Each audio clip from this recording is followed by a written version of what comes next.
Welcome, everyone, to Constructed Chaos, where we run our D&D live streams every single Wednesday and Monday, and also sometimes on Saturdays at 7 p.m. Central Time. If you're here, you knew all that already, because tonight we are running episode 7 of Echoes of the Scar, one of my very favorite homebrew campaigns that we've ever run here on the channel. Lots of thinky thoughts, lots of very fresh mechanics, and interesting ways to play a game that I think has been very much the same for far too long.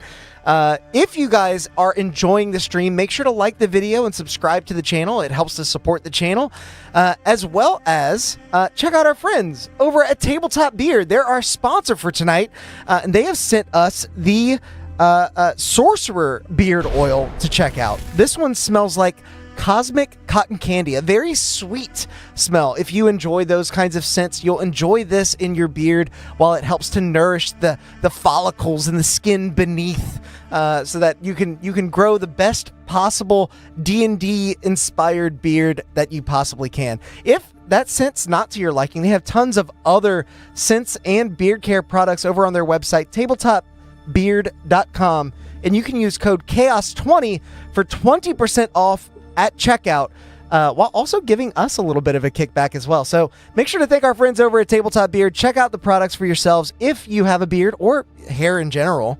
They're lovely, and we love them. Do also check out the comment from last stream, episode 6.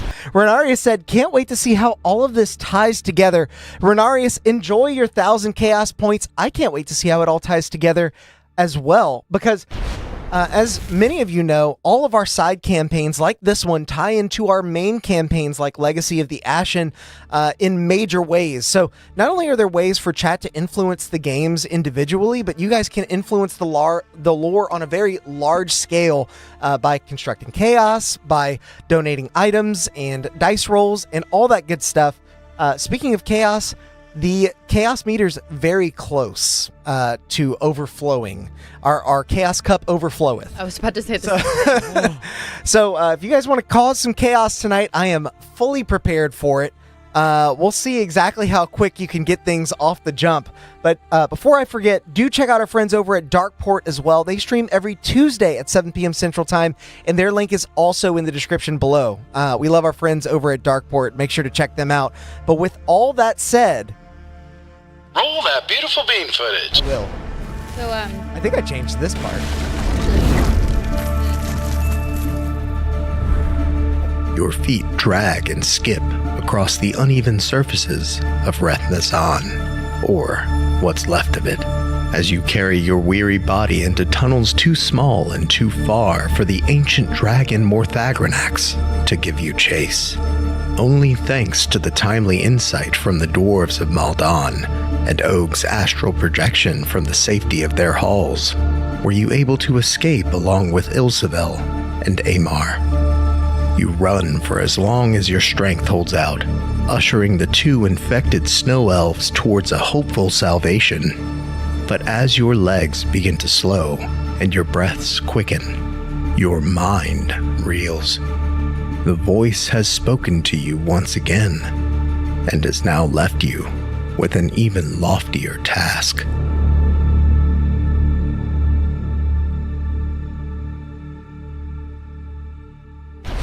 tell us about your fart. Sorry. So, now that chat has seen the intro, and all the players have seen the intro, and all of the players have heard about the probiotic granola I've been using in my yogurt bowls every morning. Could have played that off. They didn't know what we were talking about. You doubled down on that. Volunteered that information. We said nothing. We rejoin our adventurers, specifically the 6 of you, including one Echo, after escaping the lair of Morthagranax, the ancient deep dragon that dwells in the ruins of Rethnazan. You all take a moment to breathe in deep, fresher air, still stale, deep underground, but not quite as spore-ridden and toxic as the air that you've been breathing within Morthagranax's lair. I will ask this first of you. Og, are you sticking around as your astral projection, or are you... going back? I you think came. he'd stick for a little bit. Because, I mean, they literally just escaped a dragon. Okay. Wants to make sure that they're okay. You're dying. Yeah. As all of you kind of settle, Og, I believe you were carrying Amar. Are you continuing to carry him? Or I mean, I'd set him down. I'd be like, oh, here you go. Oh. you see him sort of settle, his legs actually visually twitch, almost like his right leg is sort of giving out as he catches himself on the curved tunnel wall that has now begun to close in around you. The deeper you go, the further you venture from the lair. As he turns back to you, sorry, not so sure-footed after so much travel. No, that's I don't care. Your help is greatly appreciated, though, Og. Hopefully we can meet you soon and get help for our affliction. Yeah, no, I would hope so. I mean, I can ask them about that. Do you want me to ask my friends back at my body about their affliction? Are you asking us that? Yeah, I'm literally looking to you, my guiding conscience in this world of Jiminy Cricket. Okay. What are you trying to figure out? if I should go back and ask these people, like, hey, I got some friends with brainworms. Like, how do we get the brainworms out? Oh, the door, right. Yeah.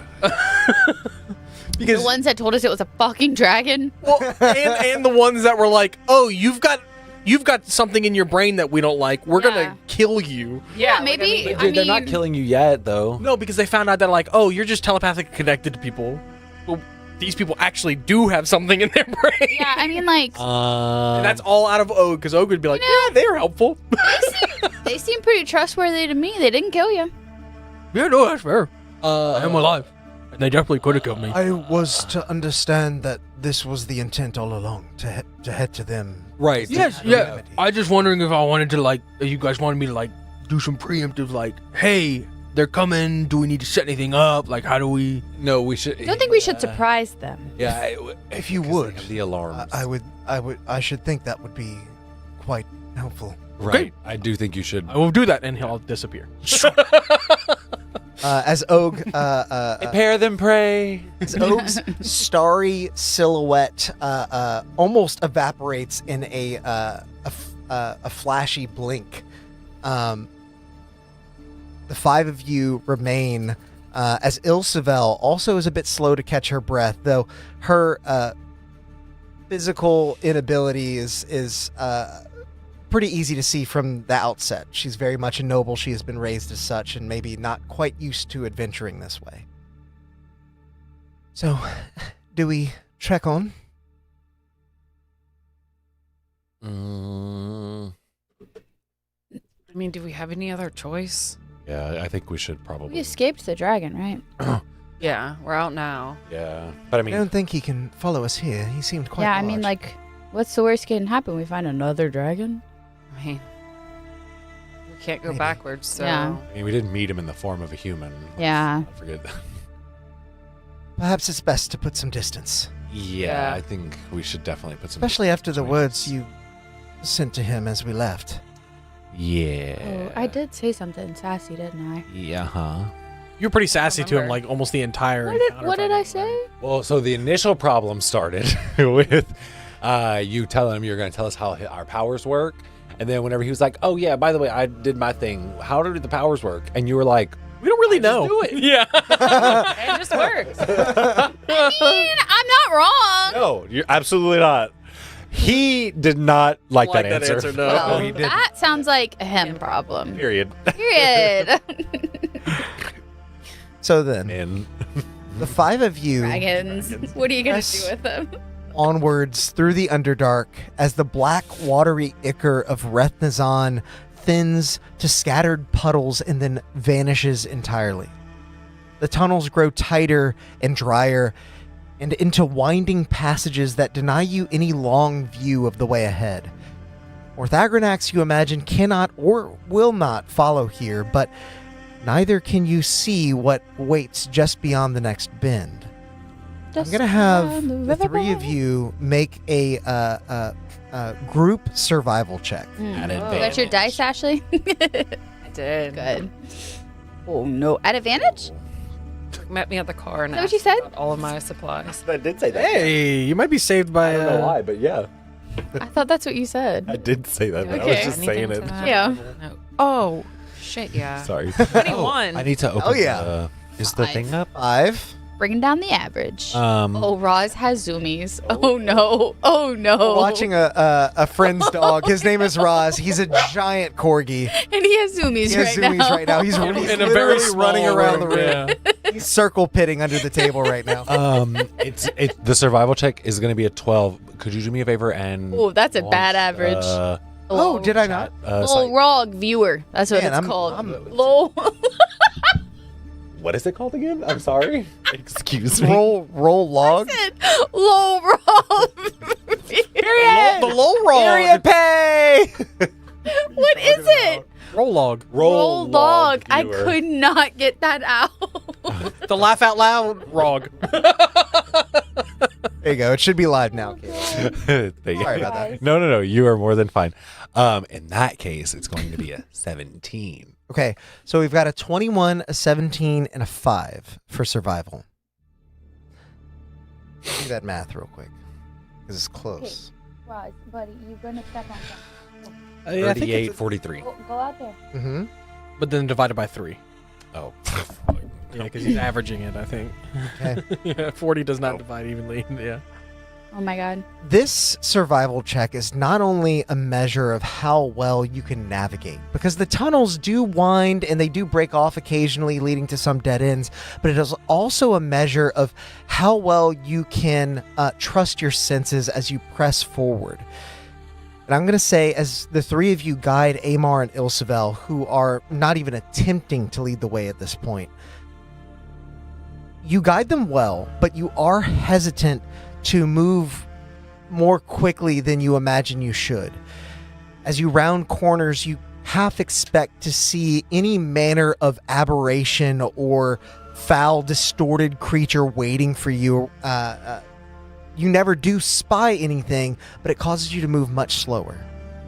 And as you take your time moving through the tunnels, we're going to jump over to Og. Most likely gonna piss these dwarves off after they just started trusting me. As you stir to the sound of murmured voices and the scrape of stone tools, your vision begins to clear, revealing a ring of dwarves standing over you in stunned silence. Their leader, the older male dwarf, grips a slender metallic staff with pronged ends, holding it near your head like a relic rather than a weapon. You recognize this as the tool that was with you in the cell earlier. Are you back? Yeah. Did you hear my conversation? Or did you put that back up? I heard some of it. Yeah. So there's 2 friends of ours that are traveling with my other 3 friends who have brainworms in their heads. One of my friends talked to the brainworms.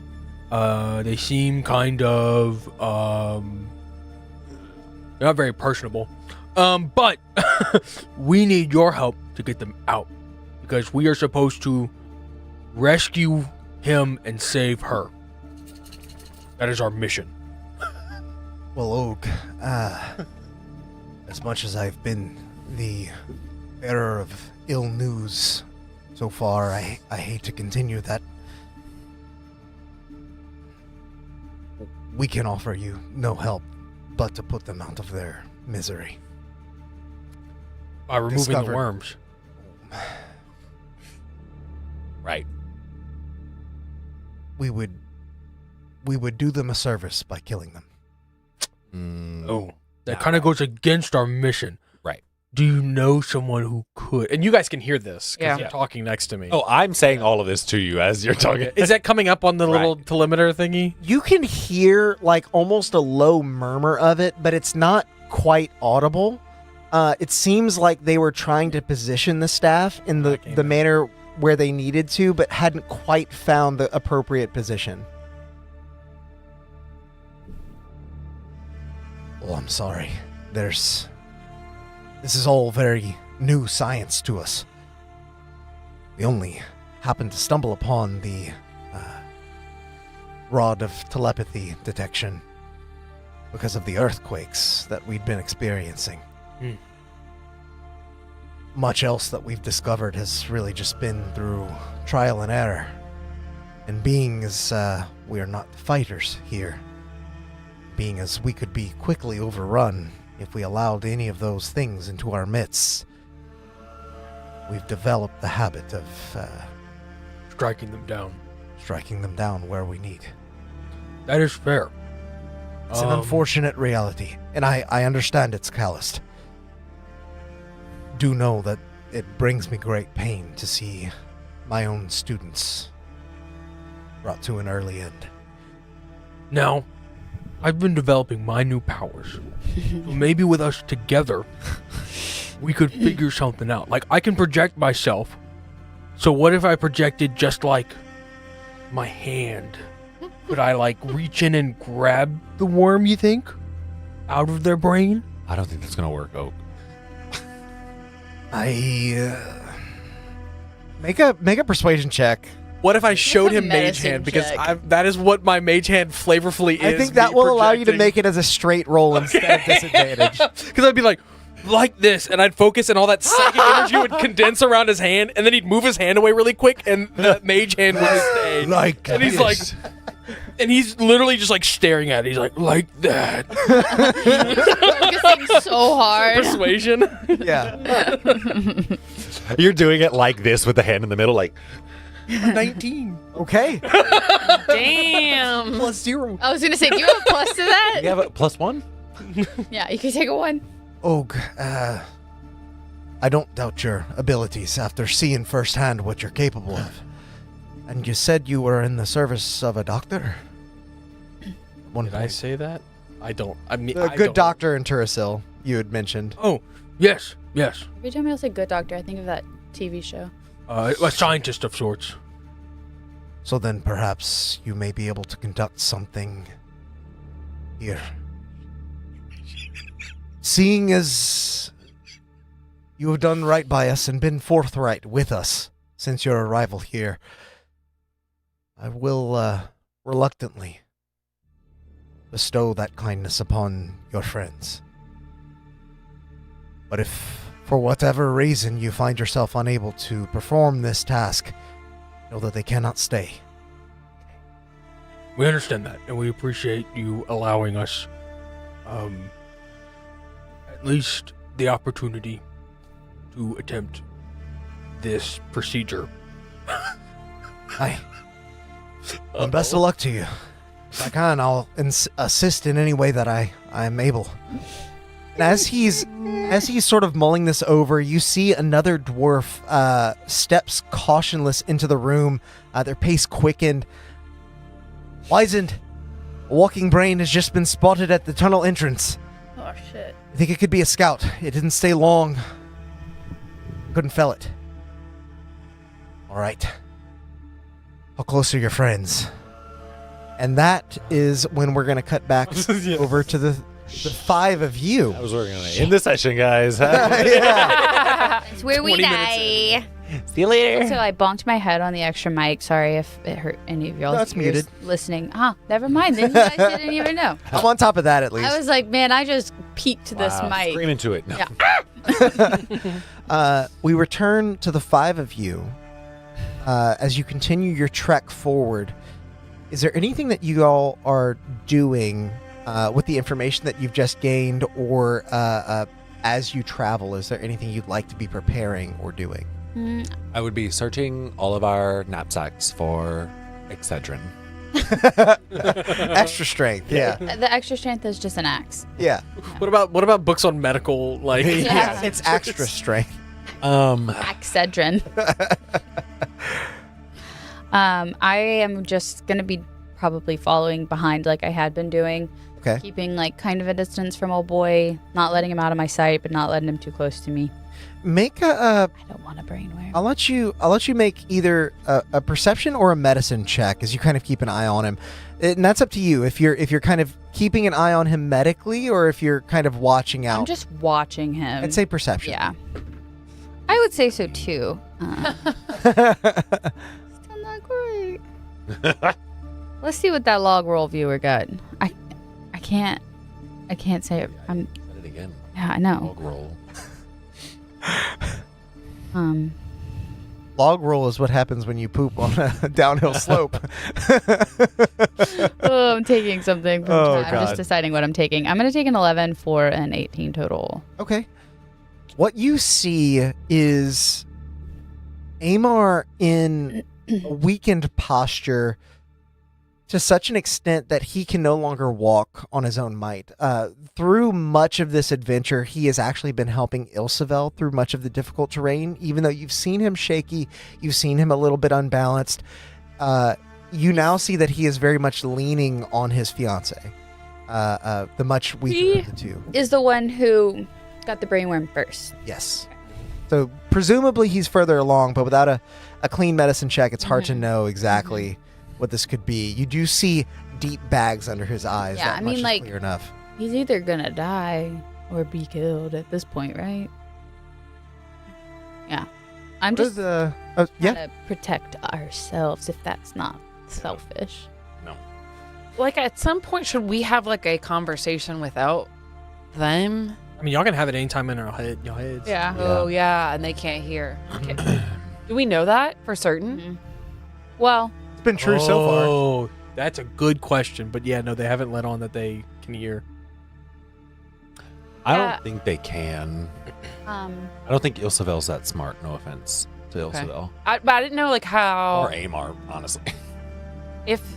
Yeah. if they're corrupted. Like, hide it. Yeah. Yeah. Yeah. I don't know. They haven't let on, so right now we're under the assumption they can't hear us when we talk in our head. But I am saying this in my head that I don't know that killing them will be the answer. And I don't want to be the one to make that decision. Oh, okay. As we're... Killing them? Yeah. All he said was that they can't stay here. So, like, if we can't do it, they're not going to, like, kill them now. It'll be like, okay, Yeah, well, now if we all we have can't to. use Og's But we can mage get hand you. to pull the brainworms out of their head, we can't stay there. Or some form of my astral projection. Who knows? Well, I mean, You got Valos's phone number? but like, what's Og thinks what's the like? Once we get there, though, we weren't planning on staying, right? We were Not- getting there to see if they could help. Yeah, I don't think necessarily. If they can't help, then we. I mean, I leave. think the risk Yeah, is the keep going. farther that we go. Yeah. Just Into the knowing- big brain. At what point do they, like, flip? Hey, saw- let we me saw try the something glass. real quick. Let me try something. The mirror, right? As we're kind of just like walking. Mm-hmm. Where it doesn't matter the order. I'll just in our heads. Hey Amar! Does he react? I'm gonna say make an insight check. Relatively low DC on this. Let's see. 18. He definitely does not react. Okay. And even you imagine that there's a chance that even if he had heard you, he might not have been able to react. He is not lucid. Yeah. I don't know. That didn't do a whole lot. You're about to die.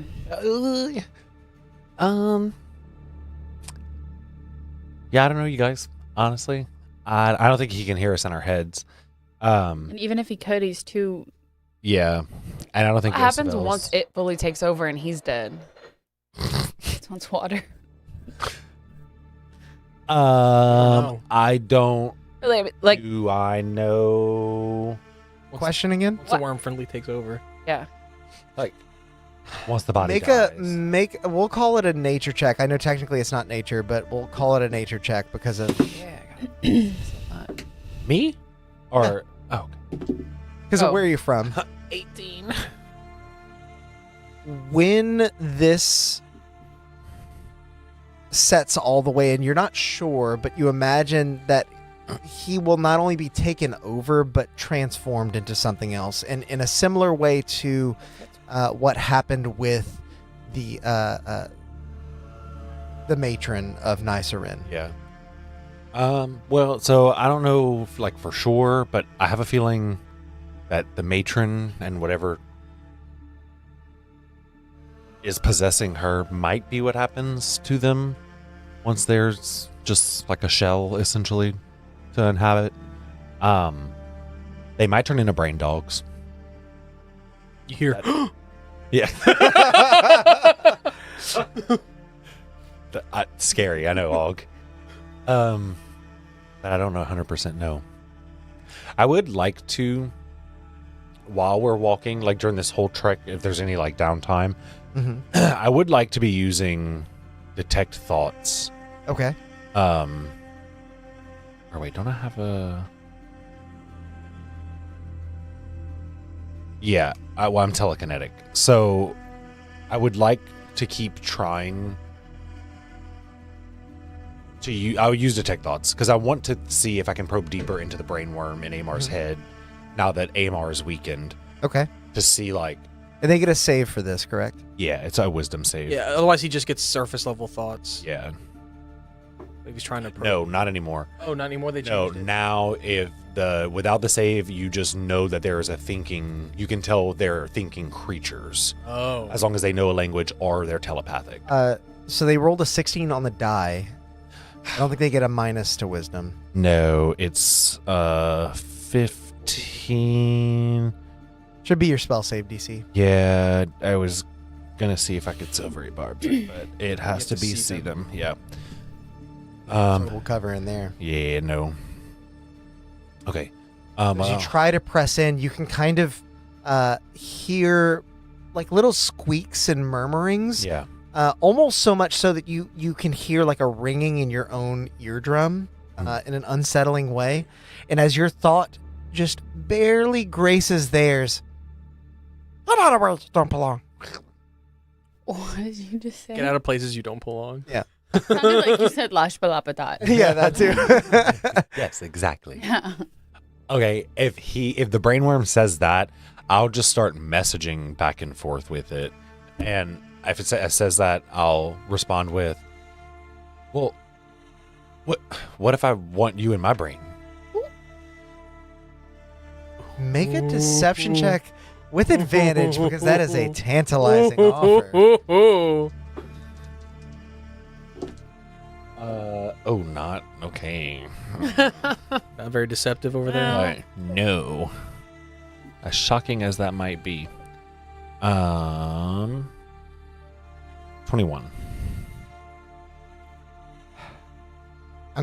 That's a really good roll. I'm going to have you roll it again. At Because advantage? They rolled a nat 20. And I technically a 21 beats that, but I You feel wanna like reward that. No, Yeah, no, that makes sense. absolutely. Reward the monster. Mm-hmm. Automobile gangster. 16. okay. Nicki Minaj. I like this host. I have friends. But you've been so nice to me. And I would really think you would prefer. I mean, I can do magic. But this host is so strong. Which one are you talking to? Amar. I thought.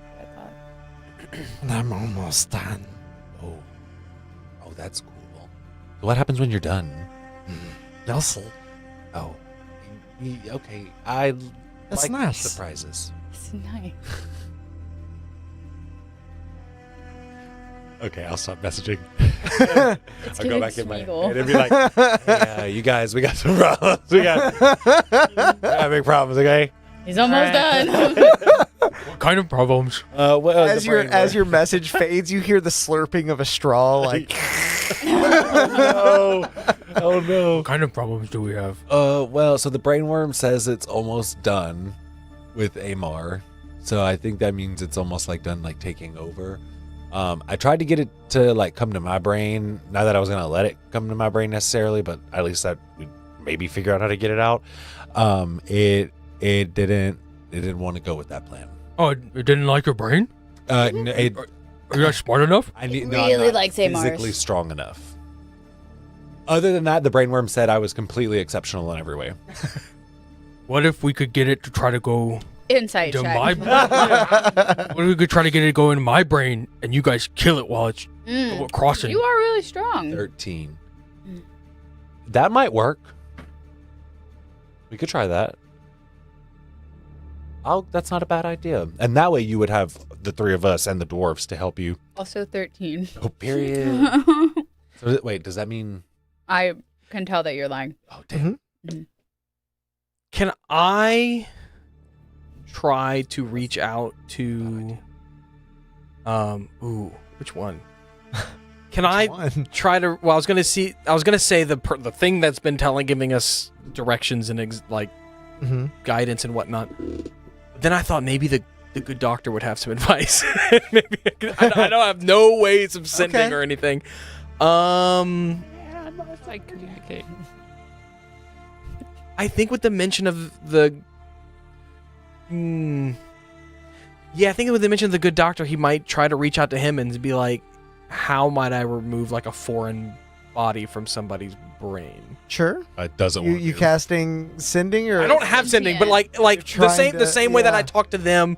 Og would listen. If it doesn't work, it doesn't work. But Og would It's sit gonna and be try a to. very Yeah. high DC because you don't have the capacity for this No, normally. I know. I'm gonna say Arcana check. You are using your newfound abilities here. I have a DC in mind. I don't even know if it's possible for you to beat Before it without he a nat rolls, 20.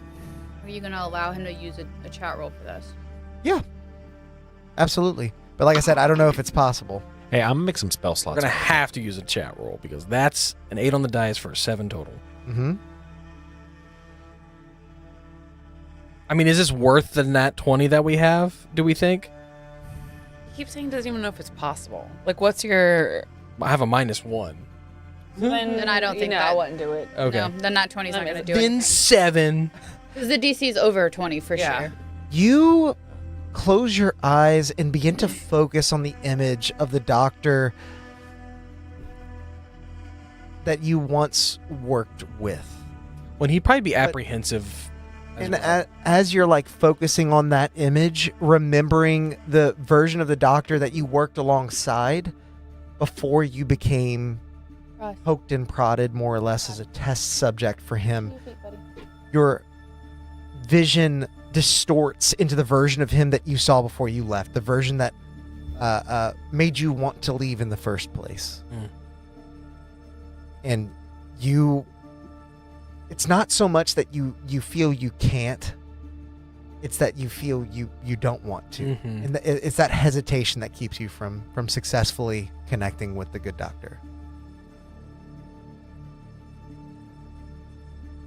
You do certainly remember certain procedures, scientific, medical, and otherwise, being conducted around you. Though you don't remember the exact specifics of them, you remember the general candor of his sort of bedside manner. You maybe get a glimpse of how you might need to carry yourself if trying to conduct such a procedure. Oh yeah, he's gonna see if he can't procure like some kind of like lab coat or something from these people. Okay. Like if he's like, for my supplies to be able to do this, I need, and of that he'll be like, and a white coat. Gilda, Absolute necessity. fetch everything he's listed. Any chance that we have to progress our understanding of this could be a great help to them and to us. Coat. As you command. Yes, master. And she runs off and begins gathering supplies for you. Yeah, I mean he would ask for like a long like pokey stick, like a scalpel of some kind, like some kind of like small knife. I know scalpels don't exist, but you know what I mean. Like, Well, yeah, I like, think I yeah. think they probably do in this setting, and I like that you say a long pokey stick. yeah, go in through the ear. That's what Oak is thinking. He's like, it was in the brain. Like I can go in there, and scramble it all, and then pull out the worm. Your unerring confidence is what allows them to completely disabide their Reservations, hesitation. yeah. As they rush around and begin gathering supplies for you. The 5 of you continue your journey for the better part of a day. The progress is slow moving, but eventually the tunnel veers into a small outcropping that houses a metal doorway set cleanly into the stone before continuing eastward. Torches flicker on either side, casting weak light over broken tools, bent rails, and rusted carts that are piled nearby. You've heard from Og that the entrance to Moldan was this metal door. How can you be sure this is truly the one? Oh, also there was brain dogs outside spotted recently, so be careful. You all would have heard that, Yeah, for the record. We heard that earlier. Oh, good. Thank you. I'm just making sure. Oh, thank you for the You reminder. guys are safe. Yeah. I cannot project to you anymore. True. We'll figure it out. Very true. So what are the 5 of you Why doing? can't you project to us? I did It's it a today once a already day thing. It's a once a day. to help you with the dragon. I felt like that was worth it. It is worth it. I Dragon, just forgot dragon. it was once a day. I thought it's still that day. Is this the place? Is this where we're meant to get aid? Can't imagine too many metal doors here in the Underdark. I don't know if it's gonna be 8. I think my friends are here. Do you mind if I go check the door? Yeah. Can I was gonna be like, can you Not- describe the can you door, hear Oak? it? Come along. I'll lead you down. Okay. And you follow as the Maldan Wizened, as he has been called, begins to lead you back down from the direction you came, down the winding staircase, through the hallway and into that sort of small mud room where this large metal door leads out into the expanse. You can see the slide, eye level for dwarves, maybe about chest level for you, that once looked upon you with intrigued eyes, now slides open. You see it look through once again with a bit of skepticism, but that look begins to lighten. All of you see as an old dwarf's eyes with deep set wrinkles. You can see white hair framing their face that you can't see below their nose or above their forehead. Who are you? Why have you come? They're hearing this in stereo. Yeah. We are Oak's friends. Ogadar. Are you here? Like on the other side of the door? Yeah, right. Yeah, you're hearing this. I think that's them. There's Wisp, and Hilda, and Amar, and Ilsovel. That's all of them. I see 5 of You them. haven't met us yet. Oh, right. All right, hurry in. There have been creatures sighted. Don't want to leave the door unbarred for too long. As Well, I'm going to say in our brain, when we're bringing 2 of them in. you see the screen close, and Og, you see now from the side, there is a bar on the door, and as he lifts it, there's a lever on the side as well. He pulls that down, and there's a as the door's weight settles on its hinges. He pulls on it with all his might. You hear. I'd reach in and help him open it too if I see him struggling. With like one hand, and he's like, ooh. Or rather, he I pushes, smush him against the wall like, oh. pushes it. I think we established this in a previous. Oh yeah, it does push goes because outwards. the door, the movable rod was there. Yeah. And as the 3 of you feel the constant presence you've grown accustomed to, it swells into something pure, clear, ringing, almost angelic. The pronged rods lining the hall vibrate in unison, their resonance climbing until it thrums in your bones. And you see him. Not an echo, but flesh and blood. The moment your eyes meet Og's, the world seems to tighten around you. Stone falling away as your shared connection surges. The dwarves stare in stunned silence as the sound crests and slowly fades, leaving you standing together at last. Welcome to level 7. I had a spare thing set up, so now everybody's leveled up. We did this before the stream. We had a feeling this would happen.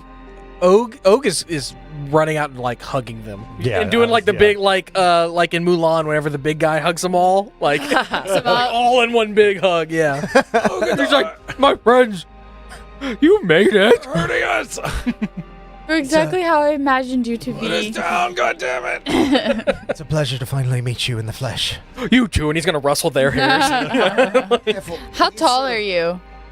I don't know. Are you I really think tall? He's a fairly commanding, however, Okay. like the taller end of what orcs would Yeah, be. yeah. Probably about 7 feet. Yeah. Oh, and I'm really little. So. Yeah, you are.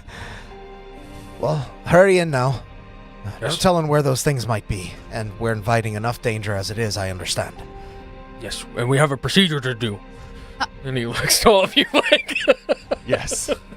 As all of you enter the threshold, the wizened closes the door behind you, rebars it, reactivates the mechanism that locks the door in place. And as he turns around, Ilsavel is already in a knelt position. Thank you for taking us, Master Dwarf. I may not be able to offer much as I am now. But the aid you have offered the people of Keld, this noble will remember. And I will take that back to my brother, Lord Hyacinth. Speak nothing of it. If this goes well, then you will be doing us a great service as well. Og, I'll leave the rest to your capable spectral hand. Yes. And then he's been practicing it, so now it's easier for him to cast Mage Hand as he leaves a shimmer of a hand behind. As he's casting his Mage Hand, I'm gonna start messaging the brainworm again because I know this is all bullshit. Smoke and mirrors, baby. I'll be like, "Hey, buddy. Hey. So long story short, sorry for bothering you again. Please, I'm not supposed to be. My friend Og over here. I'm sure you can see him through Amar's eyes. So he's really stronger than Amar is, and he knows magic. You should go in his brain. I think this would be, rather than a deception check, this would be persuasion. So I'll have you make that at advantage again. Let's go. Okay? Yeah, I got my bangs cut today. And they keep poking you. I was like, I you need don't- some no, Excedrin I too? think I have little tiny pieces of hair. in your eyeballs. Yeah, I found one in it earlier, and it keeps feeling like something's Jeez poking me. Louise. I got my hair done today, guys. It looks cute. Thanks. Color feels bright and fresh. 22. 22. Maybe. How do I know he'll let me? Before you can respond, you hear a call from down the hall, a female dwarf's voice. Wizened!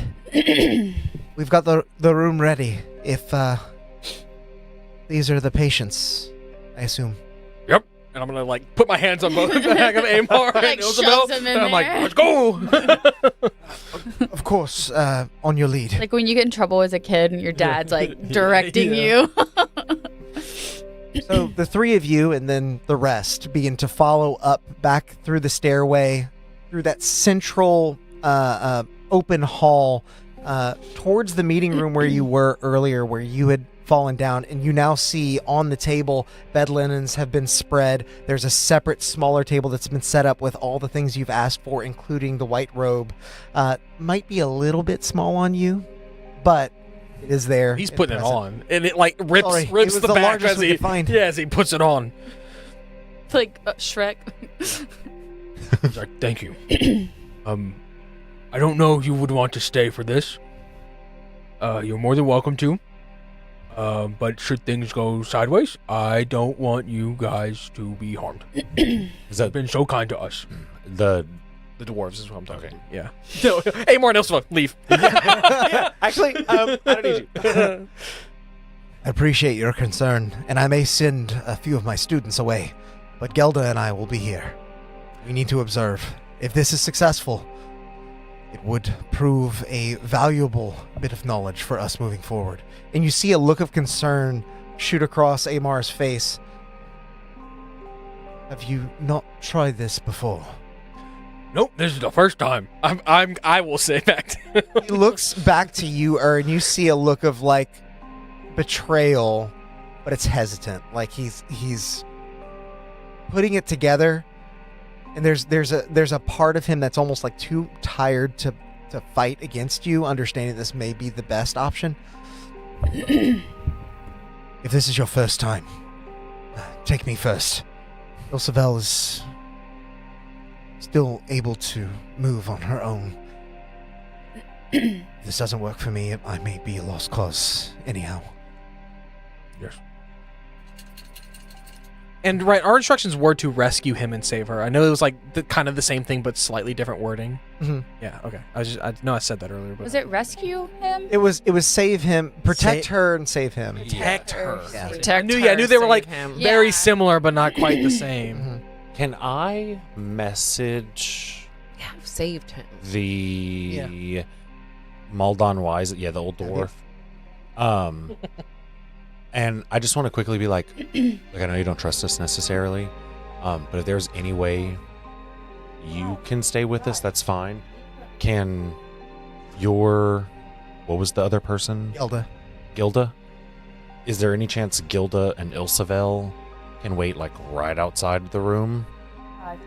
I'll say make a persuasion check. Leave her alone. Gelda is sort of his like right-hand woman. He certainly would like her to see this as well. 18. I understand. This can be a touchy subject, and I'll leave Ilsavel, was it, in her capable hands. He sort of motions to Gilda as she picks up very quickly what he's thinking and moves over to Ilsavel. Come on, I'll take you out into the hall. I'll show you around. What do you mean? I want to stay here with Amar. I want to be here. Dogs before they kill him. We can't have too many hands in here. We need some space. Need a clean room. Oh. His mage hand has gloves on. I'll be all right. And as he says that, you hear the breathiness of his voice, the strain behind it. Yeah. Tears begin to well up in her eyes. She runs in and embraces him. Don't let this be the last time that we speak. I'll see you on the other side. As she begins to back away, ushered out by Gelda, you are free to begin. I'm going to immediately be like, okay, so here's my plan. Here, feel free to speak up real quick. It's in our brains. Yeah. Also, while you're talking, I'll just like hold out this red gemstone to you. Just like. Yeah, I appreciate. Got you a present. Oh, it's beautiful. So anyway, our plan right now, it's so beautiful. Big brain. Big brain. Thank you. I'm going to wrap it in a cloth and put it away. It's so a it doesn't ruby of the touch war me. mage. Yeah. Oh, okay. I was like, I don't want anything to touch my skin. Get me. Mage hands to grab it. Yeah. Lessons from Baloth. Don't touch stuff. This is a plan. Okay. We convince the worm, leave Amar, try to go in your head. That nanosecond it tries to come out of Alex, you can't hear this. Nanosecond it comes out of his head, I fireball it. And I like protect that everybody. You didn't cover the mic, you covered Alex. Yeah. Alex can't If hear I don't this. see him, he can't hear me. That's how it works. Do we know if the worms talk to each other? I would imagine they do. In the same similar sense that we Okay. talk to each other. That's also we why might have a hard time getting the one out of Ilsavel. That's why I asked Ilsavel to leave the room so her worm can't see it, and hopefully we kill the worm fast enough before it can tell her anything. Okay. So, Amar, I need you to lay down, and you're gonna hear as I push another thing next to it, so I can lay down next to it. Oh, okay. Yeah, so I can lay down next to him. We have a few things that we're going to try. You like The first- laying like this, Yeah. Well, the first is to knees up. see if I can take your place and reset the timer, so to speak, for us to figure something out. Oh god. And what does Amar say to that whenever I'm like, I'm standing at the edge of the beds. Are you sure? That seems incredibly dangerous for you. Do not wish. Oh, I'm pretty smart And though. the shadows. I think I can resist him, and we know what's coming. Smart barbarian we have. But should we fail? At least it's not you. I would like y'all to prepare I- to attack in case the brainworm does something. Okay. I don't know what to I'll say. have sneak attack, baby.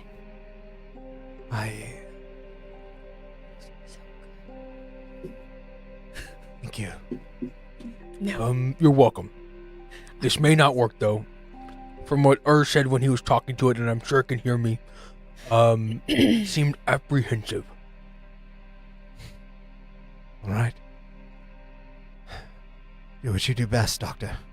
Yes, I will lay down now. I'm imagining Og like laying Lay down, down like with his now. knees curled up to his chest, like getting all cozy. Yeah, right. Like, hey guys. I would like to lay Sleepover. down next to him, and as I do, like cast Mage Hand under the table Ooh. under us, Giving heated Okay. and rivalry. have it like just Sorry. near our heads, but under the table, Okay. like ready to like. Reach up and grab. Yeah, I trust what you're saying. Mage Hand invisible? No, God. No. Okay. It's got a sheet over it. I just don't want Amar to know because like.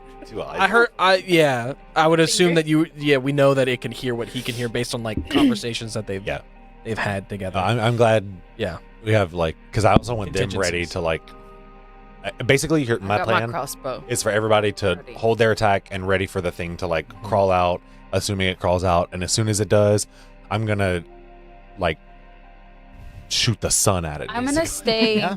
like pretty close to Og with my like dagger drawn. Okay. Yeah, you. I was like, not Og. Yeah, it's you. Og, you lay down next to Amar. Is it Ogrog? Yeah. It's Og. Ogudar. Sorry, that's my fault. It's okay. It looks like odd. But Yeah, that's yeah. why I wanted it to pronounce it different. So Yeah. it doesn't sound. Sorry, I interrupted you. No, that's fine. You lay down next to Amar, who is apprehensive, grateful, and just plain tired.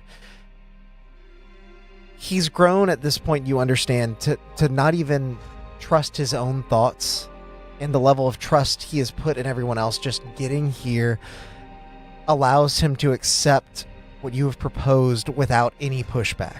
Mhm. He levels his head, ear level with yours. What are you doing? I think you need to tell it that the deal is on. And I say that in your head, like Yeah. I'm not saying that out loud. Mhm. I'll look over at the Malden Wizened and I'll message him and just be like, don't freak out, okay? And then I'll Hold my composure as best I can. I did hear the plan. oh, great. Well, yeah, then I Seems- said that we're going to transfer worms. He doesn't know that we're going to try to kill it. Seems foolish, but this, even on its own, would provide us with a great insight. Yeah, that is fair because they would at least show that they could be not reasoned with, but manipulated. Okay, I'll message the brainworm and let him know, like, hey, I don't know how your whole situation works, but if you can see, Og is laying next to Amar right now. He's ready for you to switch over. Oh, I can't see. How do I know he's there? Can you feel with Amar's body? And you see Amar's hand beginning to sort of twitch and move over, and he grabs your hand, Og. Oh God. Hey, Og, thinking he's like nervous, will like squeeze it back and say, "It's okay, buddy. Good, good, It's good, good. okay, work. buddy. See, he's there. Squeeze. Hey, squeeze really hard. He's on that Okay, side. and I'll squeeze it really hard." Yeah. Impress him with your strength. As I think, like, because Og is so much taller than Amar, like, his knees are bent and, like, his feet are on the ground as he's laying down on his table. sure. Yeah. It's like a slump Next on to the him. couch, Yeah, basically. yeah. Make one final persuasion check. Actually, I think this would be deception because you are lying to him about what's happening. No. What are you talking about? 22. Period. Yeah. The three of you, the Maldon Wizened, both, all four of you see as Amar and something begins to eke out of his ear, slowly at first. And you recognize the slimy body of what was dropped into Ilsevel's ear, but much larger. Oh my God. Eating his Yeah. brain. I'm gonna coax him with message as I see it. I'm gonna be like, "Hey, you're doing great. You're doing great. It's just keep going. He's right there." You see that this creature does not have eyes. It is almost like a giant red tendril with a bulbous white end, almost like an eyeball, but with no Iris. iris. And as it sort of maneuvers out. It's sort of twirling and searching. It's not going straight for Og's ear, and as it inches further and further out, you see its body beginning to widen a bit, and Amar grips your hand tightly and begins quivering as you can see blood beginning to drain from that same ear. The worm gets a few inches away from your ear, Og. It is still not completely out of Amar's. Because this is a relatively slow process and not quick, I will allow you to tell me at any point that you are doing the thing.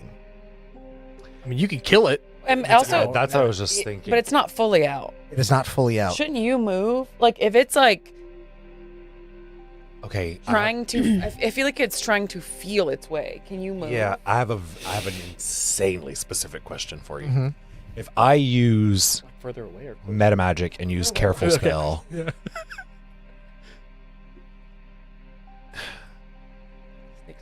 would, if there's still like a piece of him in his ear, Mhm. would the fire, like cave style, still go in Amar's ear but not hurt Amar? Or is the careful Is it spell still more one like a creature? say it again? Or is it still one creature, is what he's saying. Is that what you're asking me? No, I'm more asking if careful spell would like shield around, almost like you're wrapping a cloth around their body, or like if careful spell would like protect his. Can you like block the orifices? Protect the parts that That's are what you're him while asking? still Like- getting the parts that aren't him. Yeah, like for example, if Amar were to open his mouth, would the fire like go in his mouth but like not hurt him because like This is Careful spell. uncharted territory. I know that's why I'm asked. That's why. And I think make an Arcana check, and I'll tell you my ruling if you roll a high enough. I think regardless, to be honest with you, if like more than like 3/4 of the creature's body is out, and I can see like. We don't know how big it is. Well, that's what I'm saying. If it's like its main body seemingly is out, and there's like it's thinning, going back into Amar's ear, Mhm. I'm probably still gonna shoot it anyway because I don't want to take any chances. Oh, that's gonna be an 8. You're not sure. I mean, this thing has been in there for you really don't even know how long. It has certainly grown since what you saw dropped into Ilsevel's ear. This could be attached in his brain in such a way that you deal permanent damage to him, but you just don't know. I would, because I can't see, so I'm either relying on you guys to tell me where it is because I can't see it. Yeah. Yeah. Or as soon as I feel it touch my ear, that mage hand is coming up and grabbing it. Like, so Okay. if they're like, it's getting too close. I'm giving Or- you the yeah. chance to tell me yes or no you're doing this now. Yeah. I'm not gonna. Okay. I will hold off on shooting Okay? fireball. Is it getting close to your ear? It's really close, It's a right? few inches away. Now, I know Mage Hand doesn't have the fulling strength, so the plan is Mage Hand's going to grab it to essentially slow it, and then I'm going to turn and grab it to, One- like, Well, fully pull it out. once it's within like an inch, I want to stab it into the ground with my dagger. Okay. So, does that help? Is it? That would help. Yeah. I know you If said a you couple tell me that that's your inches. plan, then I will Yeah. hold off on the Mage Hand, and once she stabbed it, I'm going to turn and grab it Yeah. and pull it the rest of the way out. Okay. So I'm the mage hand ear. Is it like this far? Is it like this far on the mage hand? It's not on the Mage Hand. The Mage Hand's under the table, and it's going to come over. Right, but I'm saying like as far as like It's 3 inches away from Og's ear. Okay, that- I'll let Yeah. you kind of fill in the Once blank. it gets 2 more inches, I'm Yeah. I would tell you, like, I need you to tell me, like, now, so that, like, Okay. right after you stab, I'm not, like, hesitating. Yeah. The minute I get a little forewarning that they As can the come plan after. continues to unfold, the creature begins to, or rather continues to slither out of Amar's ear, that blood continuing to drain. His eyes no longer closed. They shoot open, almost like he is being forced into this reaction. This is not natural for him. It is like the nervous system tied to him is being tugged at. You see his legs beginning to sort of jump and flail and jitter as the creature gets within 1 inch of your ear, and you feel just like the most subtle, Breathing. almost a breath as it moves across your lobe. Are you trying to stab it? Yes. Okay, roll an attack roll for me. Oh, hi, Grim. Thanks for the 10 gifties. Grim, 10 gifted memberships. Would she have advantage because an ally? No, that's not how it works. she gets Sneak attack, extra so- damage because You get sneak attack with it. Yeah. I was like, well, I forget which one it gets. Is a rapier the same as a dagger, like the Rapier's like a- size? No, the rapier's Okay. it's like a needle. Okay. Needle This sword. might all kind of happen at once. As you're going to stab it, I think I would activate my innate sorcery. Okay. So you would see like a bits of like wild magic kind of start to, not wild magic, I burn magic to start popping around. 24. 24 absolutely hits. Roll both your damage and your sneak attack damage. Okay. Are you activated your wild magic sorcery Yeah. and you are turning over to grab it. Yeah. I will have you, I believe on an unarmed strike like that, it is a ability check that they make or a save that they make against your DC. My I think it's- DC? I think it's based on your attack. I think it's based I'm on gonna your click strength. on the grapple button and see. Yeah. It's the new rules. I would like to spend one of my I'll give it sneak disadvantage. attack die to get to poison it as well. Okay. 8 plus my strength plus my proficiency. So my proficiency is 3, so that would put it at 11. My strength is another 3, so that would put it at 14. Okay. It rolled a 14 on the die, even with disadvantage. So as you reach over to grab it, it wriggles. The rapier tears at its skin. You hear a ripping sound as Amar finally, and it begins to sort of skitter across the table a bit. So it's out of his ear. It is not completely out of his ear, but the okay. body of it is sort of like Now, flailing. I have 2 attacks per action. Can I try to grapple it again? You absolutely can. And Okay. if you don't grab, I mean, regardless, I'm casting fireball at it. It's a natural 20 for the first, Oh, disadvantage. 15 the second. What's this thing's strength or dex modifier, bro? It's acrobatics. Yeah, or dex. That's what I said. Strength or dex. Like, what is Do you it? want my damage? Yes. Okay, so it was 12 points of piercing damage, Okay. and it has to roll a DC save. Con save. DC 15 to see if it's poisoned. That's a 7. Yeah, it's now poisoned. It already had a disadvantage, so. As you connect with the creature and it tears across your rapier, you see some of the It was my dagger, but yeah. your Yeah, dagger. that's okay. You see some of the poison leach off of it into its very much exposed veins. Its blue veins now turning a deep shade of green as you trace that poison back into Amar's ear. The creature Yeah, I probably poisoned him, so he'll be all right. We'll figure it out. you hear in your head, Yeah, duh, brainworm. and you see Amar's body slowly. Oh, it went and back it's- into his head? No, Oh, it's still hanging out, but it is the creature is dead, and Amar is sort of. Now that it's dead, I'm gonna grab it and like hold his head and we're like, hang on, buddy. Hang on. And I'm gonna like slowly Careful, kinda pull it SpongeBob. out. Careful, Like, how SpongeBob. big and long is this thing? Make a medicine check as you extract this brain tapeworm. Medicine. Sorry for the extreme body horror tonight, guys. we but, really started this one off with a bang. Danny Leo, thanks for becoming a member. Make sure to head over to the membership tab for all of our amazing homebrew pamphlets. We have a bunch of new stuff coming soon with a new campaign setting. And we have some new people joining us We have that some you new guys have people never that- met before. Yeah, it's gonna be very fun. That is a 19. Hint, they make God, dice. medicine is not I was like, intelligence based. Yeah. I don't know why. Is it wisdom? You haven't met her in Wisdom-based. person. Yeah, yet, huh? Interesting. Yeah. As you pull out this creature, you do go slowly, and you know well enough. Chaos. Natural or not. Oh god. Okay. Oh god, chaos just activated. Oh my god, who did it? I think it might have been was Meta Grim. or Grim. It was Okay. Grim. Meta Lisa and Grim. I saw the tag team effort there as chaos activates. Oh my god. you are being as careful as possible to pull this brainworm out.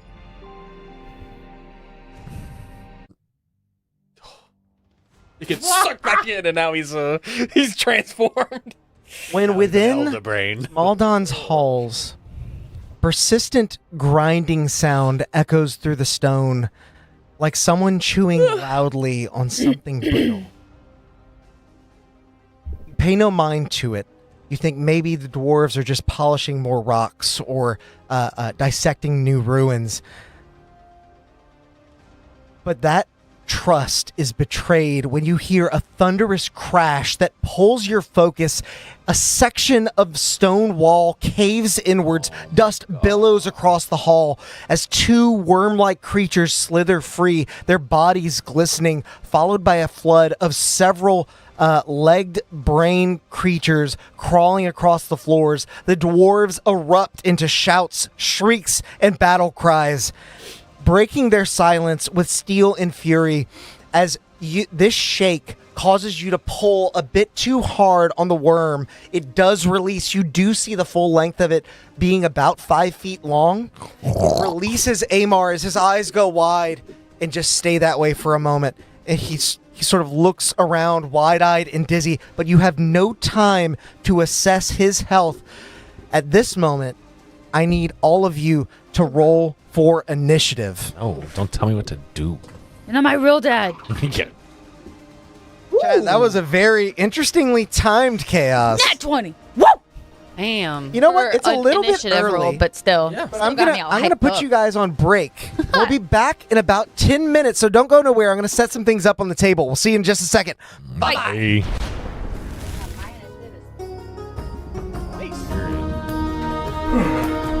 Oh, terribly sorry. I didn't know anyone would be here while the stream was running. Give me a moment to tidy up. It's much better.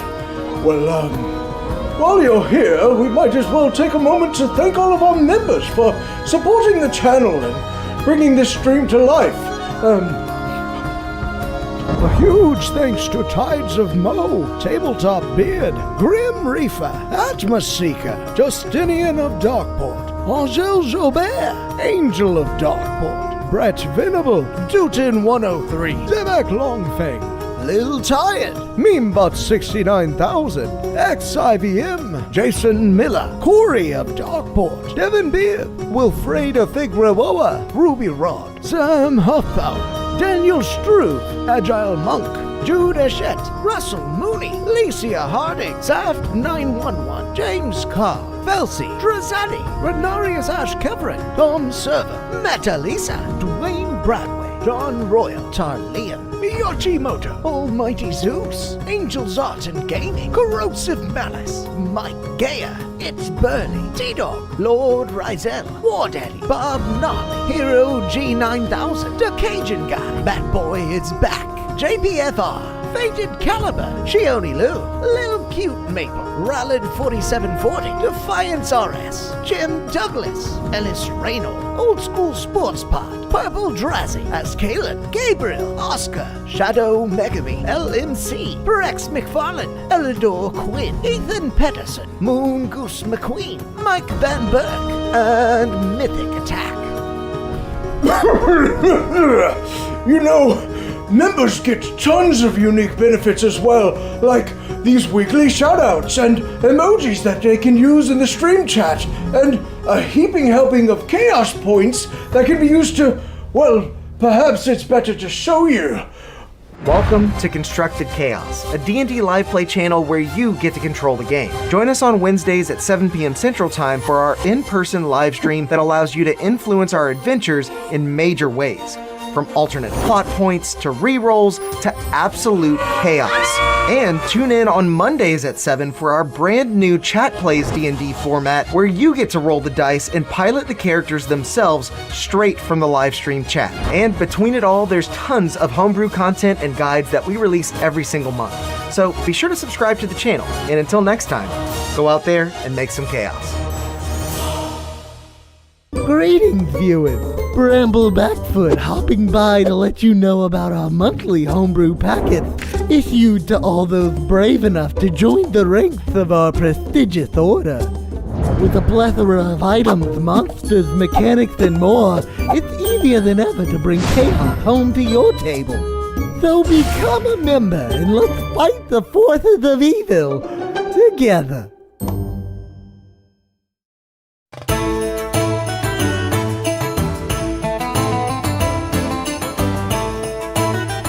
Thank you. You're all too kind, and the drinks are on me tonight. Ha ha ha ha!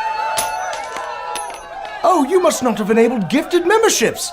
Let me show you how. Ha ha ha ha! What you'll want to do is make your way over to our channel page and then add /allow_gifts. From there, you can turn on the toggle for free stuff and join in the chaos. Ha ha ha ha! Now for my next tune, a little ditty about a dead necromancer named Pinky. Hello, Drazad here. Oh my god, you have got to come check out all of our wares. We have so many different things. Help support the stream and get yourself some new magic items as well over at the Constructed Chaos store.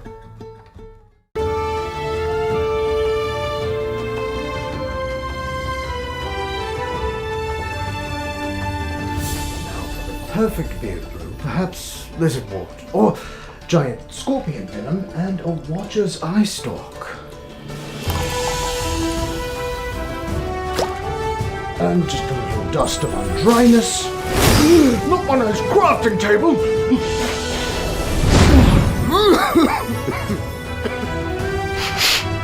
Smells pretty good, actually.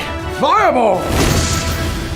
Bring home the chaos of juniper forest and magical embers with my own personal beard products in partnership with Tabletop Beard.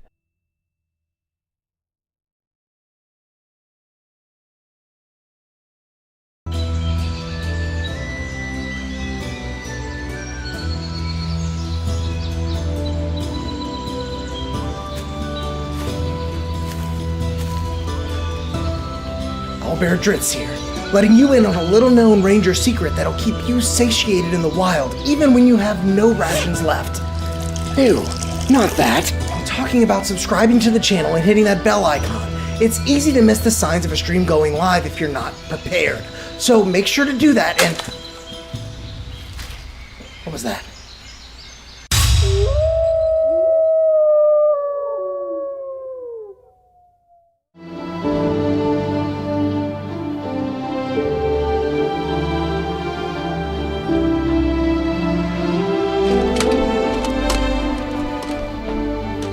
Hold it right there, adventurer. We're looking for some deviants that refuse to like this video while they're still watching. You wouldn't happen to know anything about this heinous crime, would you?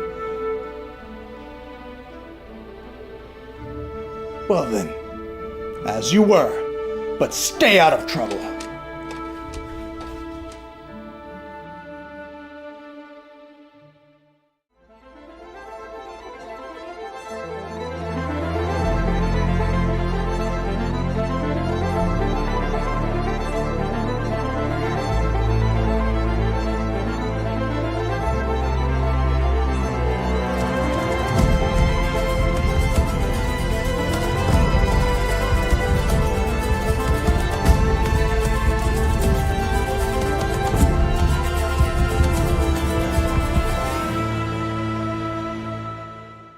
It appeared out of thin air when they found it, as if by the will of the plains themselves. A curious and mysterious bauble that has turned up time and time again throughout the ages. Some have studied it all their lives, hoping to unravel its uniquely fascinating magical properties. Many more have used its power for their own, though all falling victim to fate in the end. Now, it calls to you. By chance, by destiny, by desire, it matters not. It calls to you, and it calls to be cast from your palm, so that it might deliver unto you the unknown wonders held within.